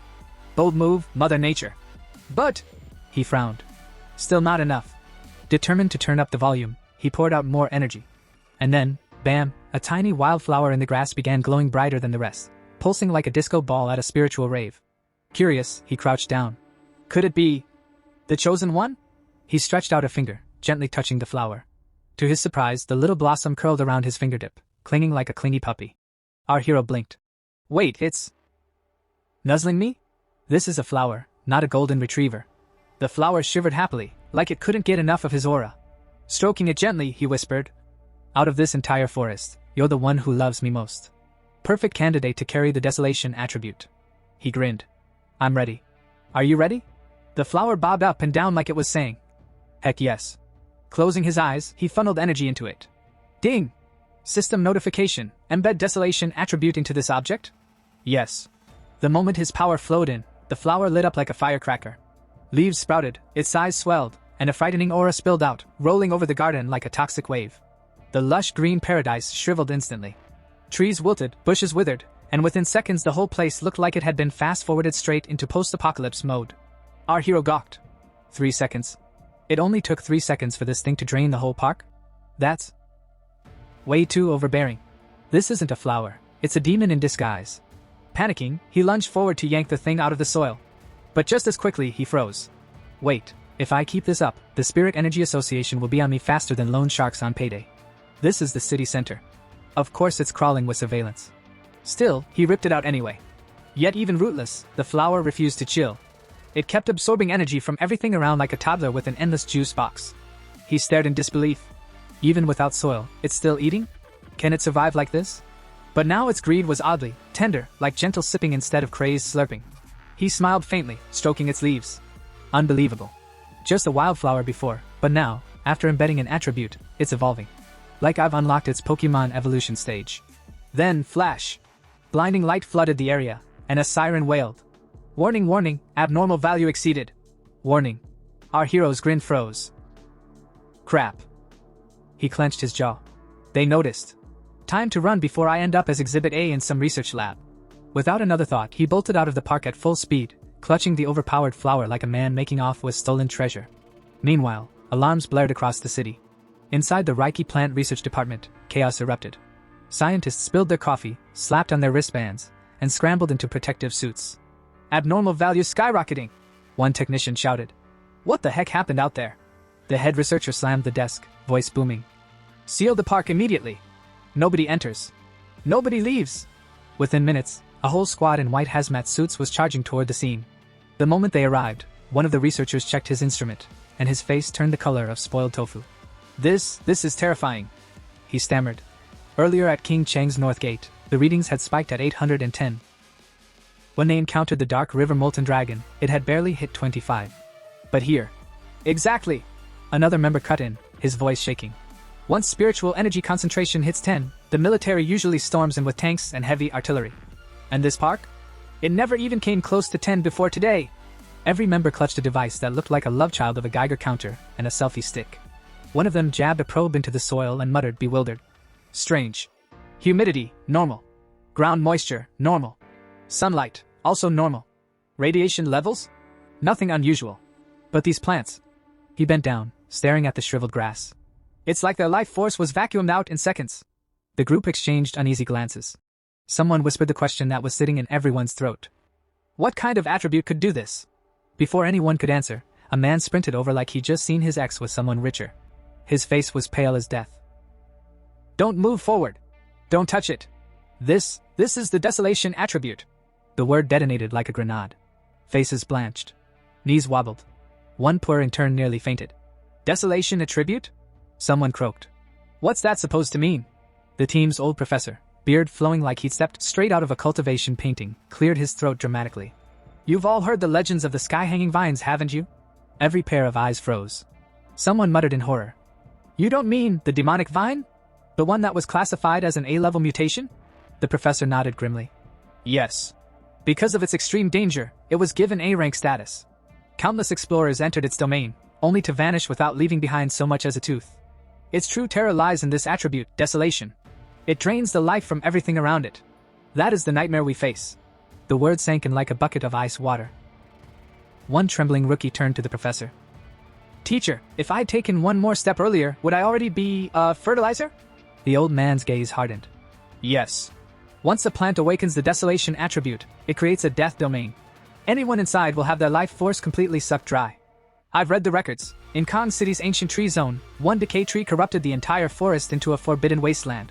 Any creature that entered was instantly pierced through, drained, and spat out like yesterday's tea leaves. The group fell into grim silence. Even the wind seemed to hush in respect. But then, a hand clapped down on the professor's shoulder. He spun around, and nearly tripped on his own beard. Major Han! The man in question, dressed in military garb so crisp it could slice bread, stepped forward with ice in his eyes. All researchers, put on protective suits. Follow us into the contaminated zone. Soldiers rushed in, handing out masks and hazard suits like it was Black Friday at the Apocalypse Mall. They combed the forest, scanning every corner. No trace of the desolation source here, one soldier shouted. Could it be moving? Another muttered nervously. Weren't we told only the vine could? Before panic could spiral, another voice cried out. The desolation aura is decreasing. It's already dropped to 25. Meanwhile, at the forest's heart, Major Han and Su Qinging weren't wearing protective gear at all. Cool as cucumbers in a freezer, they knelt, pressing their palms to the soil. Their spiritual energy spread underground like a radar sweep. It led them to a single spot, then abruptly stopped. Both froze. Su Qinging's voice quivered. That place, that's where. Enough. Han cut her off, his tone grave. Someone dug it out. The researchers gasped. Someone whispered. Dig it out? Impossible. No one survives touching a desolation plant. Han's eyes narrowed. He whipped out a device, the screen glowing ominously. Big data analysis confirms this. The same person has appeared at both previous anomaly sites. The screen lit up with an image. A familiar face. Su Qinging stiffened. Her heart skipped. It was him. Han's voice dropped low. This man may be the pioneer you encountered before. His identity must be confirmed. Su Qinging stared at the image for a long, quiet moment, then murmured firmly. Good. That's how it should be. 2 hours later, our hero, blissfully ignorant of the military hunt, sat at home humming while potting a flower. The same flower. He stroked its leaves like a proud parent. My first time raising a flower, huh? Can't just let you sit in a plastic bag. Here's your own little pot. A proper home. The plant sat quietly, now branded with the terrifying desolation attribute. The hero chuckled. You're my most reliable helper now. And with that plain face of yours, nobody will ever suspect you're secretly the grim reaper of greenery. His expression turned sharp. In real battles, raw strength is one thing. But hidden trump cards? That's where you win. Ding! His phone buzzed. Caller ID, Old Wang. He blinked. Old Wang? That brat from next door? The one who joined the army 3 years ago and vanished? Memories surfaced. Desks shared since childhood, dumb pranks, fights over snacks. He grinned and picked up. So you finally remembered me, huh? On the other end, Old Wang's cheerful voice boomed. Meet me at the old place. Got a big secret for you. Don't faint when you hear it. Click. Call ended. The hero stared at his phone, scratching his head. What's that guy plotting now? Cut to Old Wang, very much not plotting pranks, standing stiffly at attention in front of Su Qinging and several officers. He reported crisply. Mission complete. He took the bait. But if he's not the target, can you guarantee his safety? He's my friend. The officer beside Su Qinging didn't even blink. Your mission is all that matters. If he's not the one, then treat it like a friendly reunion. Nothing more. Our hero arrived at the little roadside bar his old friend had told him about. It wasn't anything fancy. A flickering neon sign, a smell of cheap liquor, and 2 mismatched stools wobbling like they'd been through several battles themselves. And there he was, Wan Liang, already halfway to the bottom of a bottle, looking like a man trying to drown 3 years' worth of military trauma in one night. Our hero blinked. Well, would you look at that? The goofy Wang Yan I knew actually looks kinda mature now. Life in the army must have been rough. Before he could say anything, Wang Liang, red-faced and slightly tipsy, lifted his glass and sighed the sigh of a man who'd seen things. Possibly his sergeant's ugly underwear. Brother, these past 3 years, I've felt a lot. Life in the army. He trailed off, his expression halfway between wise and wobbly. Our hero chuckled and replied, I've been doing alright too. Got into junior college, not too bad, huh? He said it with a grin, but inside, his mind wandered to darker memories. In my past life, he thought, I never saw Wang Liang again. In the chaos of war, he probably died somewhere no one even remembered his name. But maybe this time, I can change that. Just then, Wang Liang leaned forward, suddenly serious. The alcohol had apparently taken a quick smoke break. Hey, recently, have you seen anything weird? Like zombies, monsters, you know, movie-type stuff? Our hero froze mid-sip, then slowly placed his glass on the table. So that's how it is. The military must already know about the spiritual energy revival. Is he testing me? Feigning confusion, he replied. Huh? What are you talking about? Wang Liang rubbed his forehead. Good. If you haven't, that's better. He lowered his voice. Listen, the reason I came today isn't just for drinks. I came to warn you. I'm not trying to scare you, but in the near future, maybe a few months, maybe a year, everything we value now, money, education, social status, all of it's going to become worthless junk. The world's going to be reshuffled from scratch. Our hero's mind went into overdrive. So it's true. The army must already know. They're even sending soldiers to probe for signs of people like me. And poor Wang Liang, he's risking punishment just to warn me. Before he could say anything, Wang Liang's phone suddenly blared to life. Wang Liang! Get back in 10 minutes! Urgent mission! Move! A voice screamed through the speaker. Then click, call over. Wang Liang shoved his phone into his pocket, stood up so fast his chair almost saluted, and said hurriedly, Brother, I've got to go. Mission's urgent. I can't send you off. Our hero rose too, his expression suddenly serious. Is this about the revival of spiritual energy? That question hit like a grenade. Wang Liang froze, eyes wide. For a moment, even the neon sign outside seemed to stop flickering. But then our hero stepped forward, placed a firm hand on his shoulder, and smiled. Relax. Take me with you. This meeting wasn't just coincidence, right? Your higher-ups sent you. But don't worry, I know you wouldn't harm me. Inside, he thought, besides, this is the perfect chance to peek behind the curtain. The army, the Spiritual Energy Association, both dealing with the new world in their own ways. I've got to see it for myself. And with that, as Wang Liang hesitated between loyalty and panic, our hero's grin widened. The world's changing again, and this time, I'm not sitting on the sidelines. The ride to Forbidden Zone 19 was anything but peaceful. The deeper they went, the heavier the air became, thick, humming, alive. Our hero couldn't help but frown.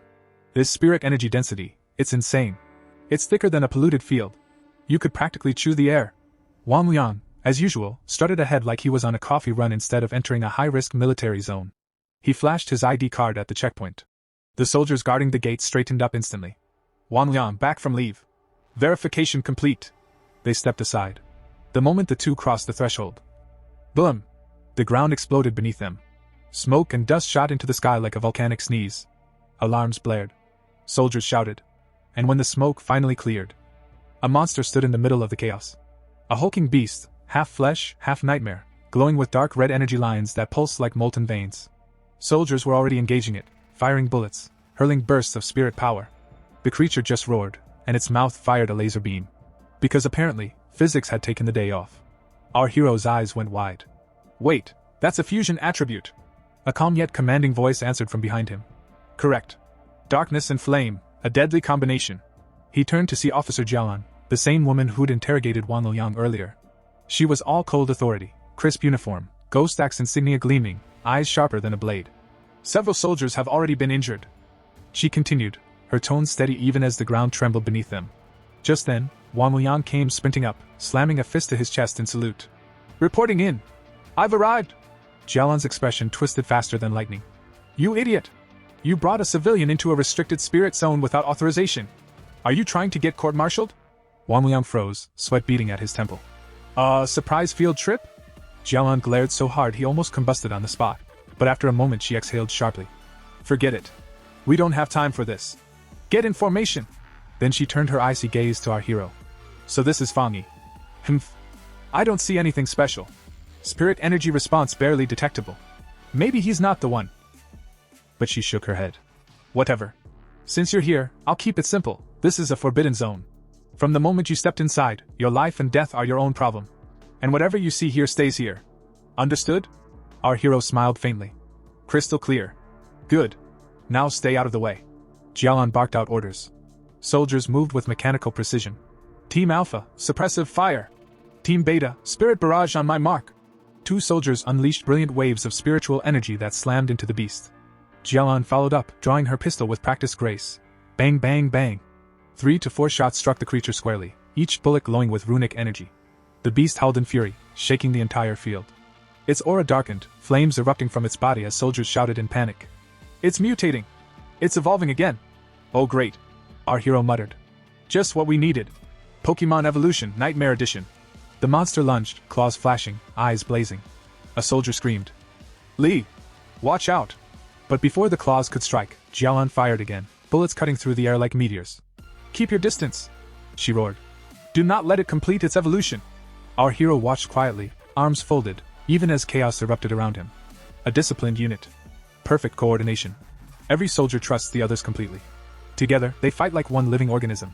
He smiled. Beautiful. But this isn't enough. Suddenly, his expression darkened. Everyone, fall back! He shouted. You can't fight that thing head-on! But it was too late.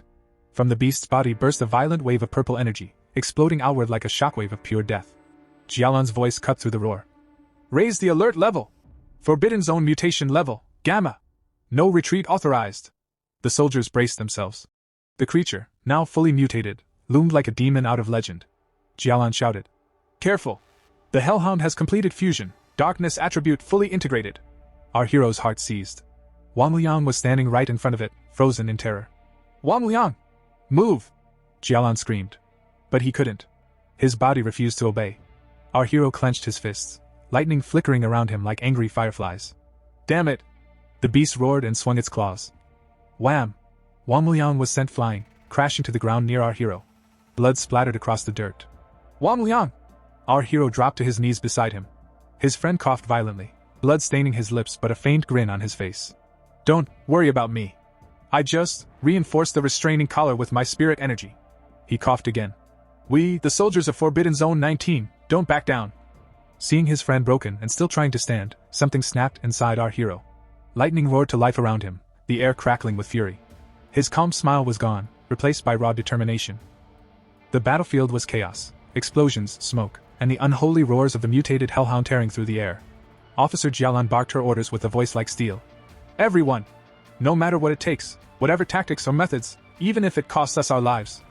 But before she could finish, a streak of blue lightning shot past her. ZZZZTT.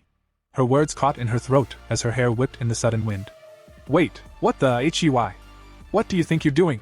Our hero didn't answer. He was already gone, a blur of crackling light charging straight toward the beast. The soldiers barely had time to blink. Is he insane? One shouted.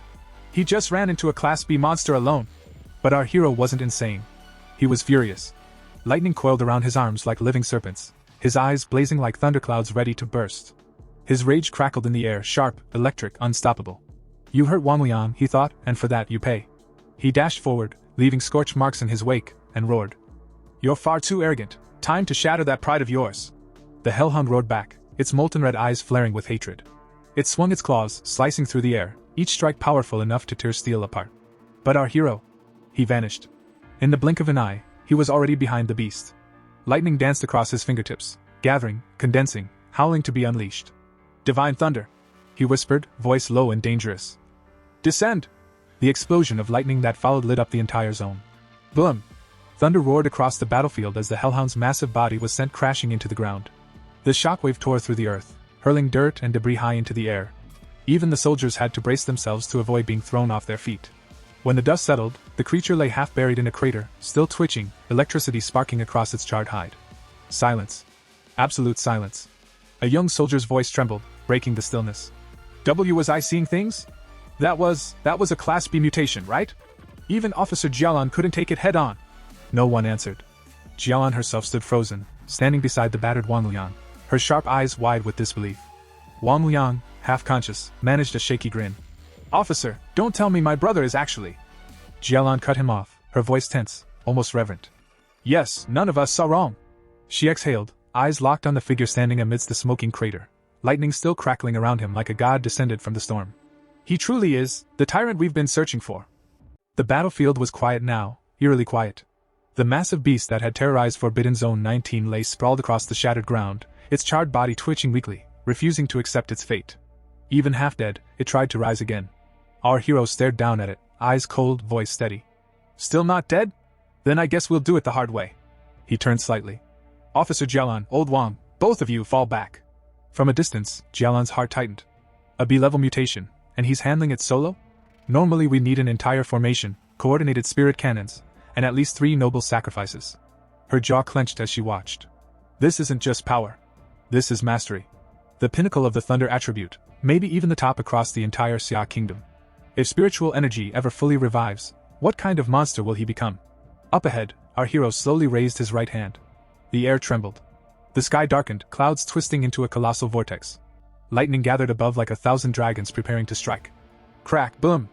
Thunder roared as a storm of blinding lightning tore through the heavens, slamming down onto the beast. The entire zone lit up like day. The creature shrieked once, and was no more. Jialan's breath caught. Her chest tightened with awe and dread. He truly lives up to the title. Tyrant. That name suits him perfectly. As the storm faded, the soldiers stood frozen, staring at the smoking crater where the hellhound had been. One soldier swallowed hard. I think my neck just went cold watching that. Another trembled. Why does lightning feel 100 times scarier than darkness? I could handle corrosion, but that? Nope. I'm out. Then, slowly, the hero turned around, calm, unbothered, hands in his pockets like he hadn't just nuked a B-class monster. Wang Liang came running, face full of relief and disbelief. The hero grinned and gave him a thumbs up. Wang Liang, I did it. Wang Liang let out a shaky laugh, eyes misty. You bastard. You scared me half to death. He ran up and slapped his friend's shoulder. I never imagined my big brother would turn out to be this much of a monster. The hero smirked, brushing off the hit. Oh? I hit the dog and you hit me? That's how we're doing things now. Sorry. Wang Liang scratched his head, embarrassed. I actually suspected you were a pioneer. Orders from the higher-ups. I had to bring you in. The hero chuckled, placing a hand on his shoulder. What? After 3 years, you're talking like we're strangers. You think I don't know you by now? Before Wang Liang could reply, a familiar voice spoke behind them. Fani. They turned. Officer Jialan was walking toward them, uniform slightly scorched, eyes sharp as ever. She extended a gloved hand toward him. Thank you, she said simply. For your help. He smiled and shook her hand. No need for thanks. Just think of it as saving a friend. She nodded slightly. Forgot to introduce myself earlier. I'm Jialan, commander in charge of Forbidden Zone 19. You didn't just save a friend, you saved the entire zone. Her tone softened just a fraction. I'd like to exchange contact information. I'll need to make a full report about this incident. Of course, he replied casually. Beside him, Wang Liang grinned so wide his face might split. Watching a senior officer salute his childhood friend, now that was something to brag about for the rest of his life. Jialan turned serious again. Fan Yi, your power surpasses most of the pioneers the army's ever recruited. Therefore, I sincerely invite you to join the Xia Kingdom's military. But, she hesitated. An invitation from a mere restricted zone guard might not be worthy of your level. Not worthy. Even as she said it, her thoughts swirled. He's only at the 3rd star of the ghost carving realm, yet he's already fighting beyond the spirit creation tier. How is that even possible? Our hero raised an eyebrow. So you're saying even you don't feel qualified to invite me? Jialan nodded firmly. Yes. And I'm not ashamed to admit it. We were only ordered to understand your situation, not involve you in this fight. But I believe the higher-ups will come for you personally soon enough. He smiled, his tone warm but teasing. It's not that serious. Actually, I really respect you all. Not everyone has the courage to risk their lives protecting others. I've never seen soldiers fighting up close before. And honestly, it moved me a little. Jialan's stern gaze softened. Thank you? He laughed lightly. So, if there's ever trouble in the future, feel free to call me. You protect civilians in peace. I'll protect you when things get messy. Deal? Then, with that mischievous glint in his eyes, he added. Of course, on one condition, no restrictions on my cultivation, and no one gets to boss me around. Jialan didn't argue. She simply nodded. Understood. Our hero stretched, glancing toward the smoking horizon. Well then, I should get going. Jialan returned his nod. All right. Wang Liang and I still need to process the Hellhound's corpse. I'll have someone escort you back. As he walked away, the cool breeze brushing past his face, our hero's thoughts grew quiet. So that's the army's true role, stationed in these dangerous, energy-rich regions. Both to train in the densest spirit zones, and to stand between humanity and the chaos beyond. He smiled faintly to himself. Not bad. The world really is changing. Meanwhile, Jialan turned toward Wang Liang, her expression thoughtful yet grave. Your friend, she said quietly, can no longer be described as just not simple. What we saw today, that was only the tip of his iceberg. And even that fragment alone was enough to leave the rest of us far behind. Her eyes lingered on the battlefield's remnants, scorched earth, lingering sparks of thunder essence still crackling faintly in the air. To rise as such a powerful pioneer in so little time, that takes more than talent. It's fate, courage, and an iron will. He lacks none of them. Beside her, Wang Liang chuckled, his usual grin returning. Officer, in that case, can't we just increase our offer? If you don't think you're the right one to recruit him, then let me, his childhood friend, handle it. Jialan smirked and pressed her palm against the top of his head. All right, you brat. Less talking, more cleaning. Come help me handle the aftermath. Yes, ma'am. Wang Liang replied cheerfully, already rolling up his sleeves. That night, the story shifted to our hero's apartment. He sat cross-legged in the dimly lit room, lightning-shaped sigils faintly pulsing along his arms. His breathing was calm, but within, spiritual energy surged like a rising storm. He reflected silently. My identity may have been exposed, but I only revealed my thunder attribute. Judging from their reaction, that might not be a bad thing. If anything, I've confirmed something important. Thunder is rare. Perhaps even unique. And it directly restrains the darkness attribute, the military's greatest concern. They won't suppress me. No, they'll try to win me over. Influence, access, resources, all the paths to power will open. Now I understand the balance between the army and the Spirit Kai Association. The Night Watchers, blades hidden in the dark, are the nation's shield. The association, though, are the quiet hands that sweep the cities clean, ensuring civilians can live peacefully. Both are necessary. He paused, his gaze steady. The restricted zones, they're not just defenses. They're also gateways, signs that the world's spiritual energy is awakening again. The government is buying humanity time. Time to adapt. Time to survive. As he cultivated, the air around him began to tremble. Spiritual energy poured into his body in torrents, converging into his core. A bright current of lightning surged through his veins. He clenched his fists, feeling the explosive power building within. A grin tugged at his lips. As expected of a spiritually rich forbidden zone. Even after absorbing the desolation attribute, I wasn't close to breaking through. But now, I can feel it. My core is overflowing. The moment's here. Outside, the night sky suddenly lit up. Across town, Linny was strolling through the market, arms full of groceries, humming to herself. Why hasn't my cousin come back yet? If he had, I'd definitely make him try my cooking. But her words died on her lips as she looked up. A blinding pillar of light was shooting skyward from the direction of her cousin's apartment. Spiritual pressure washed over the streets like a tidal wave, shaking the very air. Her eyes widened. That aura, someone's ascending! The realm of ghost carving, no, wait, this power. A thunderous boom echoed across the city. A colossal golden axe of pure energy tore through the clouds above the apartment, gleaming like a divine weapon. Gasps spread through the crowd as everyone turned toward the spectacle, shielding their eyes from the blinding glow. Linny stood frozen, heart pounding. It moved. The spiritual projection itself moved. Wait, that's not the ghost axe realm. This energy, it's the spirit creation realm. Her voice trembled with disbelief. To think, such a powerful pioneer was living right next to me this whole time. At that very moment, deep within the Xia Kingdom's military command center, alarms erupted in unison. Warning! Warning! Abnormal energy reading detected. Fluctuation levels, 99. Repeat, abnormal value has reached 99. Red lights flashed across every screen as holographic maps of the city lit up with pulsing crimson zones. Magnetic field detected, 5 kilometers southeast of the city, shouted a technician. The high-ranking officer stared in disbelief. What's going on down there? Barked one of the commanders. No one had an answer. The entire control room was a storm of movement, officers relaying data, soldiers shouting coordinates, analysts frantically trying to stabilize the readings. Elsewhere, at a nearby command post, Su King, leader of the observation corps, slammed her hands on the console. Such an overwhelming fluctuation! How could something this powerful have escaped detection? Her eyes darted over the glowing data streams. These readings, they're strong enough to wipe out an entire city. The atmosphere grew heavy. Across every military base, chatter filled the air. One officer stared at the map, voice trembling. Could this be the birth of a new spirit creation realm pioneer? Another muttered darkly. Or the prelude to a catastrophic disaster. Inside the chaos, a senior officer seized his communicator and shouted. Request reinforcements from headquarters immediately. Mobilize all advanced resources and weapon systems, everything except weapons of mass destruction. Before the order could even echo away, a soldier burst through the command room doors, panting. Major Han! The alert's been lifted. Everyone turned toward him at once. What? Han demanded. The soldier straightened, saluting sharply. The source of the anomaly has been confirmed. It's not a threat. A pioneer has just broken through to the spirit creation realm. A stunned silence swept through the room. The tension bled away, replaced by quiet awe. Back in the city, within his apartment, our hero slowly opened his eyes. Electric blue sparks flickered across his fingertips. The oppressive energy that had once filled the air faded into stillness. He had done it. He had stepped into the spirit creation realm, 1 star. As the lingering light faded, he exhaled, shoulders relaxing. Ha, so this is the spirit creation realm. Other than feeling lighter, it doesn't seem like much has changed. His expression softened with a wry smile as he picked up his phone.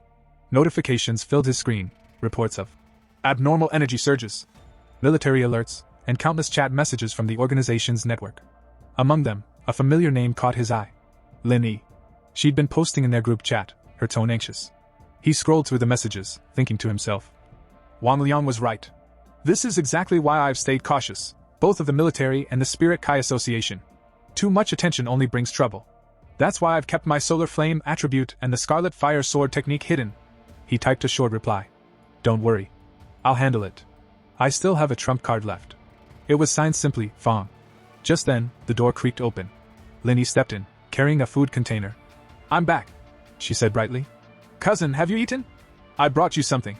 He looked up briefly from his phone. All right, just leave it there. I'll eat later. Lin Yi sighed softly, setting the food on his desk.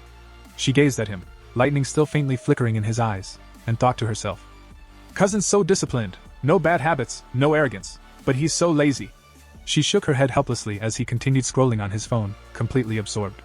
All he does is stay home, glued to his screen. Doesn't even bother going to college. She mused quietly. But maybe that's fine too. Before leaving, she glanced at him once more, unaware that she was looking at one of the most powerful pioneers alive. Back in her own room, Lin Yi collapsed onto her bed, her mind still racing. A spirit creation realm cultivator appeared in this very district. The pioneers will spread the news soon enough. Forget it. When the time comes, I'll protect cousin. It's the least I can do after all he's done for me. Meanwhile, in his room, our hero remained focused on his screen. He was studying new abnormal activity reports, all recent, all fire-related. Last time it was high temperatures. He muttered. This time, it's a fire again. Solar attribute confirmed.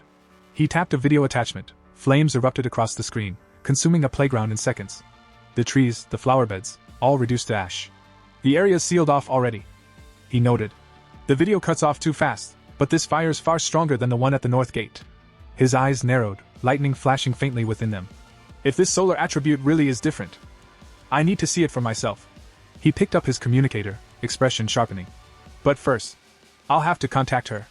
The next morning, Qingxiang University looked less like a campus and more like a crime scene from a blockbuster movie. Media vans clogged the streets. Reporters swarmed the gates like hungry pigeons. Soldiers stood stiff and stoic, blocking entry with expressions that clearly said, "Don't even think about it."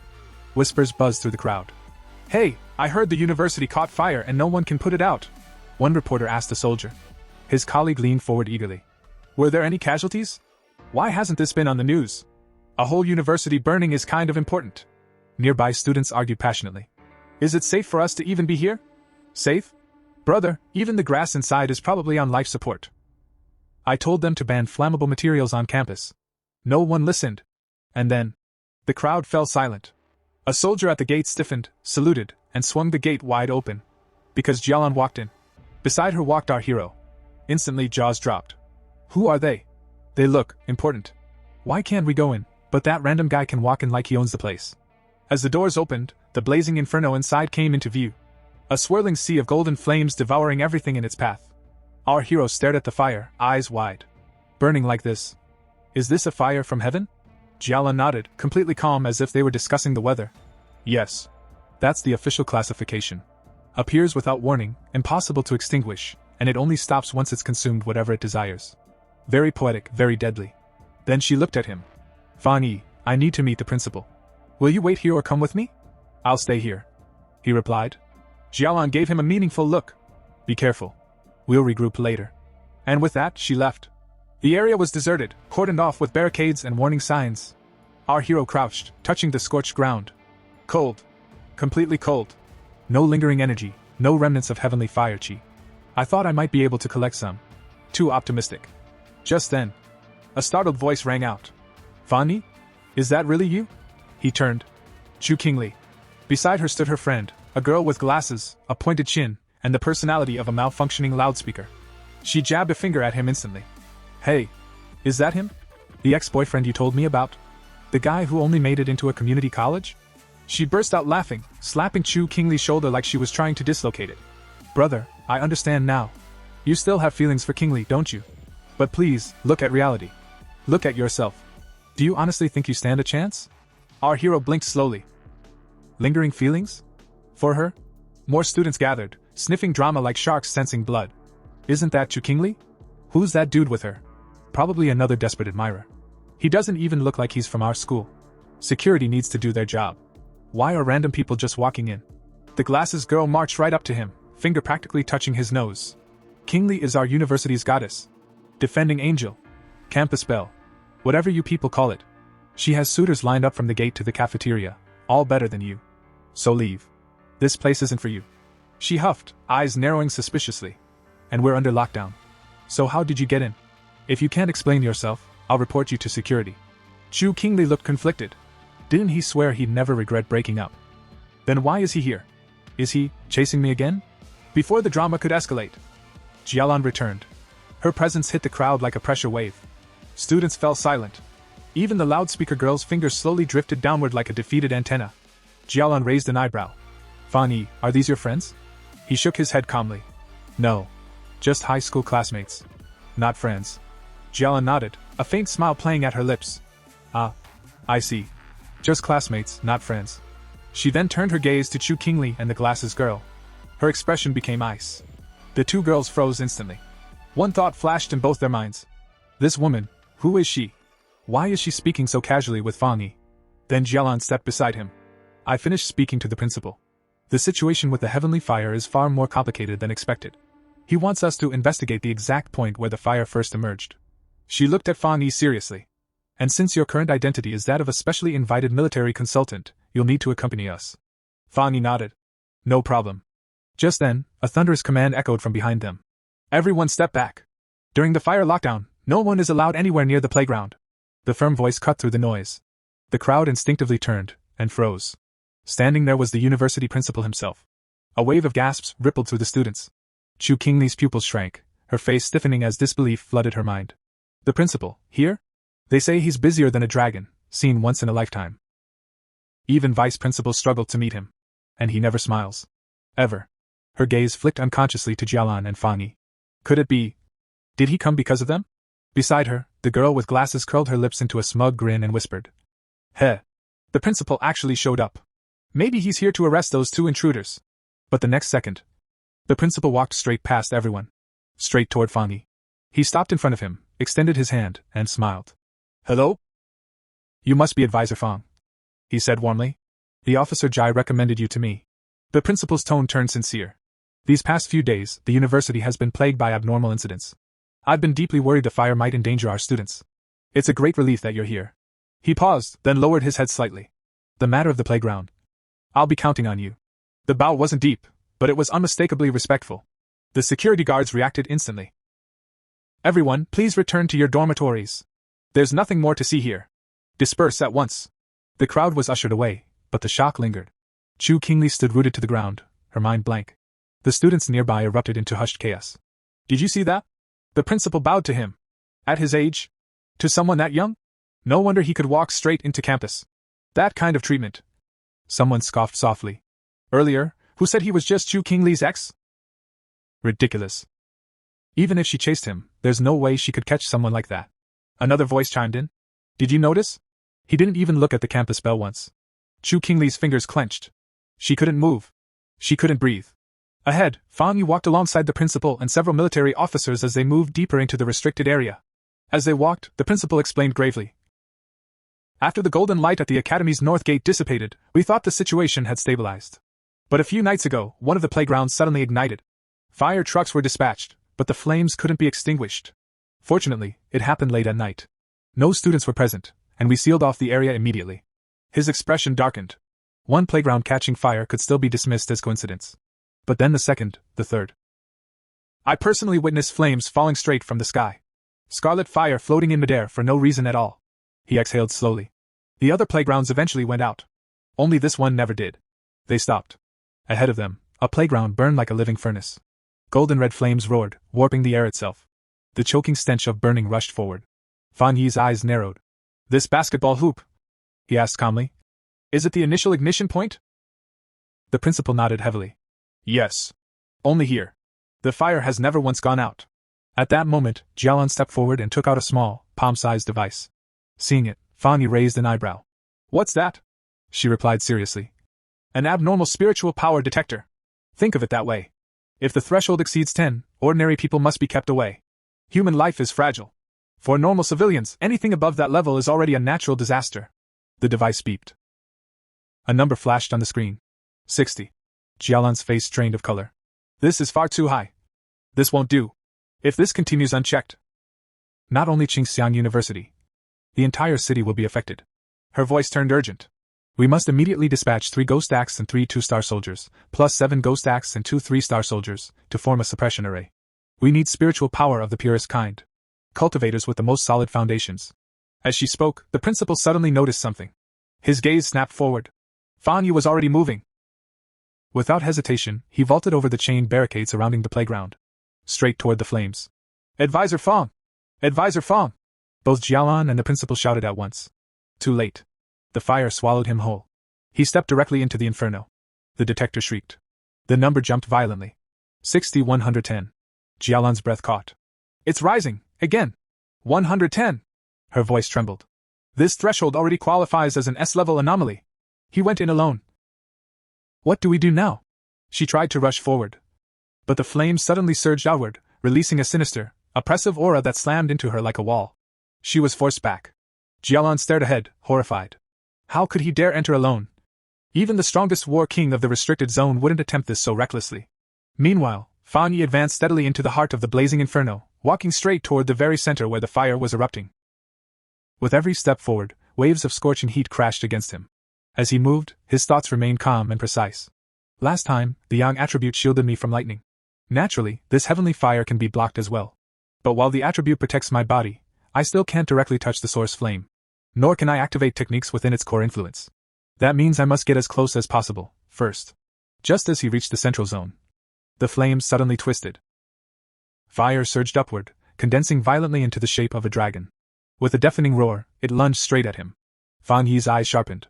He raised one hand and pressed forward, forcibly resisting the raging energy. The moment contact was made, a system notification flashed before his eyes. Detected intense Skyfire attribute fluctuation. Fan Yi laughed. Worthy of being Skyfire, he said calmly. Even more violent than the desolate force of death. His gaze hardened. But no matter what, I'm absorbing you. Veins stood out on his forehead as pressure mounted, his body clearly under strain. Then, another notification appeared.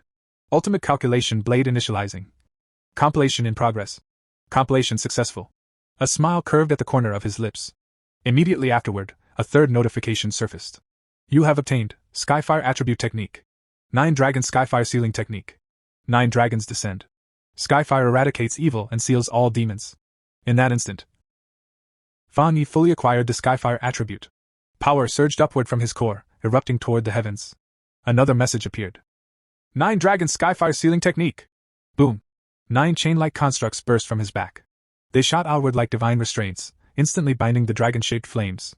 Moments ago, the inferno had been raging uncontrollably. Now, it was completely ensnared. Outside the playground, both the principal and Jialan witnessed the scene. Their expressions changed instantly. That aura! Jialan whispered in shock. It's the breath of seal, but the sealing aura is almost identical. Within the inferno, Fan Yi tightened the chains. The flames screamed.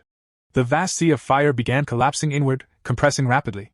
In moments, the dragon-shaped inferno shrank into a small, trembling cluster. Finally, Fan Yi reached out and grasped it in his hand. The fire was sealed. Silence descended. The playground that had been engulfed in hellish flames just moments ago now lay calm and eerily normal. The principal immediately stepped forward. Fan Yi looked at him and said firmly, I've temporarily sealed the Skyfire here. Do not unseal this playground. Do not rebuild it. And do not allow anyone to approach. As long as it remains sealed, the Skyfire won't spread. The principal nodded solemnly. Rest assured. The playground will remain sealed. After all, he added with a faint smile, the academy has more than one playground. Jialan said nothing. She simply watched Fan Yi, her gaze sharp and unreadable. With a faint smile, Fan Yi remarked, King Bei really is extravagant. 7 or 8 playgrounds in total. The principal laughed. Advisor Fan, you're truly humorous. If you ever need anything. Before he could finish, Jialan stepped forward. Principal, I need a moment with Advisor Fan. The principal chuckled. Of course. I won't disturb you. With that, he took his leave. Jialan moved closer, her voice low but keen. Fan. You've been hiding very deeply. Fan Yi smiled lightly. It was troublesome. Skyfire isn't easy to deal with. Her expression turned serious. Stop pretending. I'm talking about your talent. Your realm. She sighed softly. Forget it. Every pioneer has secrets, especially someone as strong as you. I don't have the right to demand anything from you. She continued. But I hope you'll listen to what I'm about to say. Fan Yi nodded calmly. At this critical turning point, Xia Nation desperately needs top-tier talents like you. Jialan said solemnly. When spiritual energy fully revives, someone like you will be the equivalent of nuclear deterrence today. Whether it's the military restricted zones or the Spiritual Energy Association, everyone will fight to recruit you. And foreign powers will do the same, offering unimaginable conditions. She met his gaze. I won't deny my own intentions. If you join the military, our restricted zones gain another pillar. That's why I suggest you start thinking about it now. When the time comes, don't let yourself be caught unprepared. Fan Yi asked curiously. Then why didn't you or Wang Liang try to pull me into your restricted zones? Why even say I wasn't worthy? Jialan sighed. Because there's a legendary military district. They are monstrous. That's why I thought you'd be more interested in them. Fan Yi smiled faintly. So there's an even higher level. Jialan nodded. Yes. Though I've never met them myself.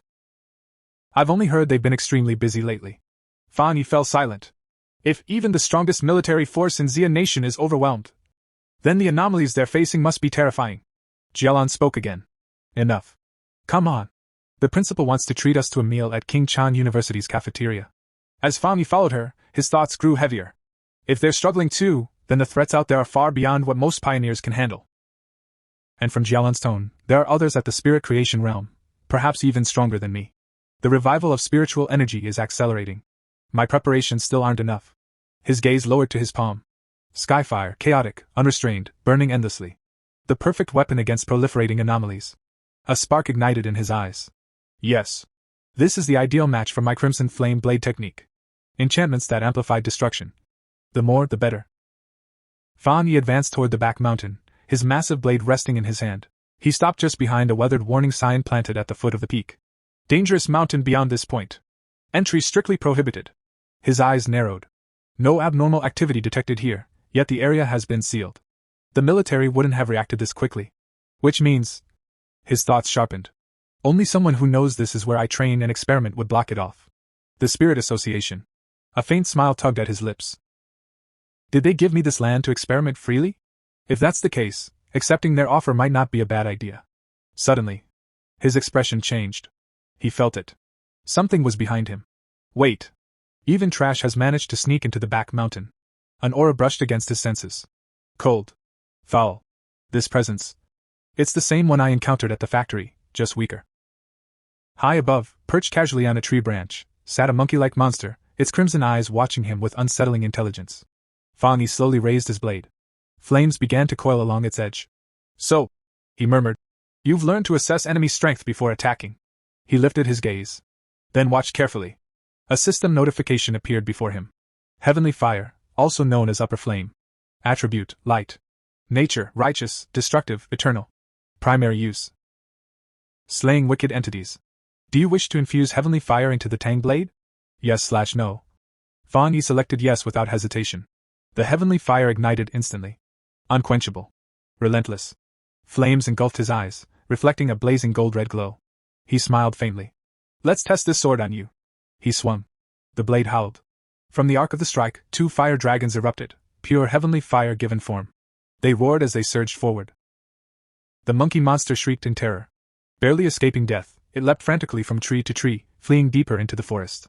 The ground behind it erupted into flames. Fan Yi watched calmly. Excellent, he examined his blade. This firepower is at least twice as strong, no, far stronger than the original Crimson Flame blade. And most importantly, he flexed his fingers. This energy doesn't affect me at all. The air around him suddenly grew icy. The forest fell unnaturally silent. No other monsters revealed themselves. Fan Yi narrowed his eyes. So where did that trash run off to? He stepped forward. Let's hunt it down. Meanwhile, high up in the mountains, a girl was live streaming. She laughed nervously into her phone. Guys, I swear I'm not a scammer, okay? I've been lucky since I was a kid. This is literally my first day streaming, and content just keeps finding me. As she spoke, a shadow loomed behind her. The monkey monster dropped silently from the trees. Her phone slipped from her hand and hit the ground. The live stream didn't stop. The monster grabbed her. The camera tilted, capturing everything. The chat exploded. Streamer? What was that? Did she just see a ghost? LOL, the acting started way too suddenly. These effects are so fake. They thought it was a skit. But the girl's tears were real. Fear crushed her chest. I'm going to die. Just as the monster raised its claws, 2 fire dragons burst through the forest. They slammed into the monster from behind. With a shrill scream, it released the girl and fled. The chat froze. Then exploded. What the hell? Was that a fire dragon? Bro, this CGI is insane. The live stream view count skyrocketed. Shaking, the girl scrambled to her feet, grabbed her phone, and aimed it at the flames. Through the roaring inferno, she saw a figure, standing calmly within the fire. Sword in hand. To her, it looked as though a god had descended. An immortal walking through flames. The image streamed live across the world. The chat went insane. Blade lunge, instant light cuts through fire. An immortal descended to save people. Fire? That's nothing to him. The man who split the King of Flames, one blade. The forest burns. The live stream shot to #1 worldwide trending. Views surged beyond imagination.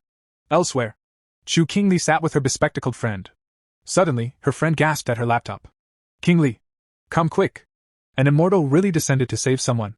Cultivation experts are real. Heavenly fire is real. Without looking, Chu Qingli replied coldly. Don't believe that nonsense. It's all staged, special effects. Then her eyes drifted to the screen. She froze. Her breath caught. She recognized the figure instantly. Her friend, oblivious, clapped excitedly. See? I told you! This is insane! Chu Qingli forced her expression to remain calm. This video is fake, she said stiffly. All effects. But inside, fear crawled up her spine. Impossible. That can't be him. It just looks similar. If it really were him, he'd have been burned to ashes by now. Her fists clenched.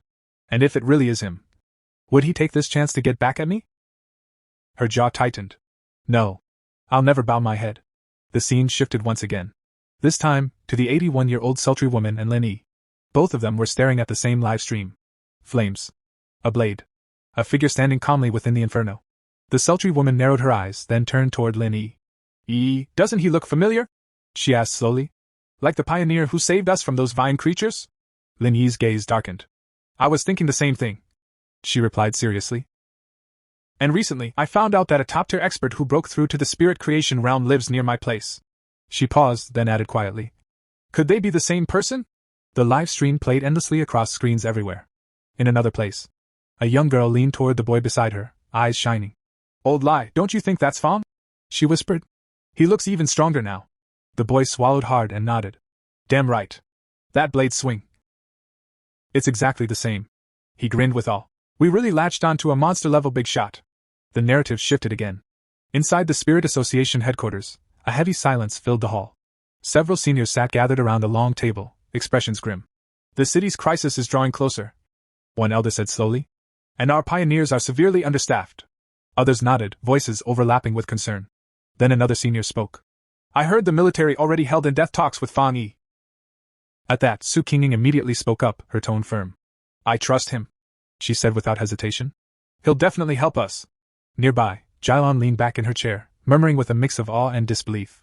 To reach the spirit creation realm in such a short time. She exhaled. What kind of monster is he? Even anomalies tremble before him. And how many high-level attributes does he even have? At the main seat, Han leaned forward, fingers interlocked. 3, he said calmly. Maybe more than 3. He straightened, his voice steady and decisive. With potential like that, our current threats are nothing more than clown antics. Recruiting him is the only logical choice. Jilon looked up sharply. You mean, the higher-ups plan to approach him personally? Han nodded, but his expression remained cold. Yes. But they're not quite ready to lower themselves yet. After all, every top pioneer before Fang Yi had risen from within the military. Standing up, Han continued as he walked away. Let's see what he lacks. New weapon prototypes. Specialized training environments. All of it can be provided. He paused. And handled the live stream. Every copy. Every trace. Su Qingning lowered her eyes slightly. The entire Spirit Kai circle of Xia Nation is already focused on him. Jilon, meanwhile, smiled faintly. That kid. He really makes you look forward to what he'll do next. And this is how this part of this manhwa ends. Also in the future I will be bringing more and more exciting videos. Please subscribe to the channel, ring the bell, hit the like button and stay tuned until the next video.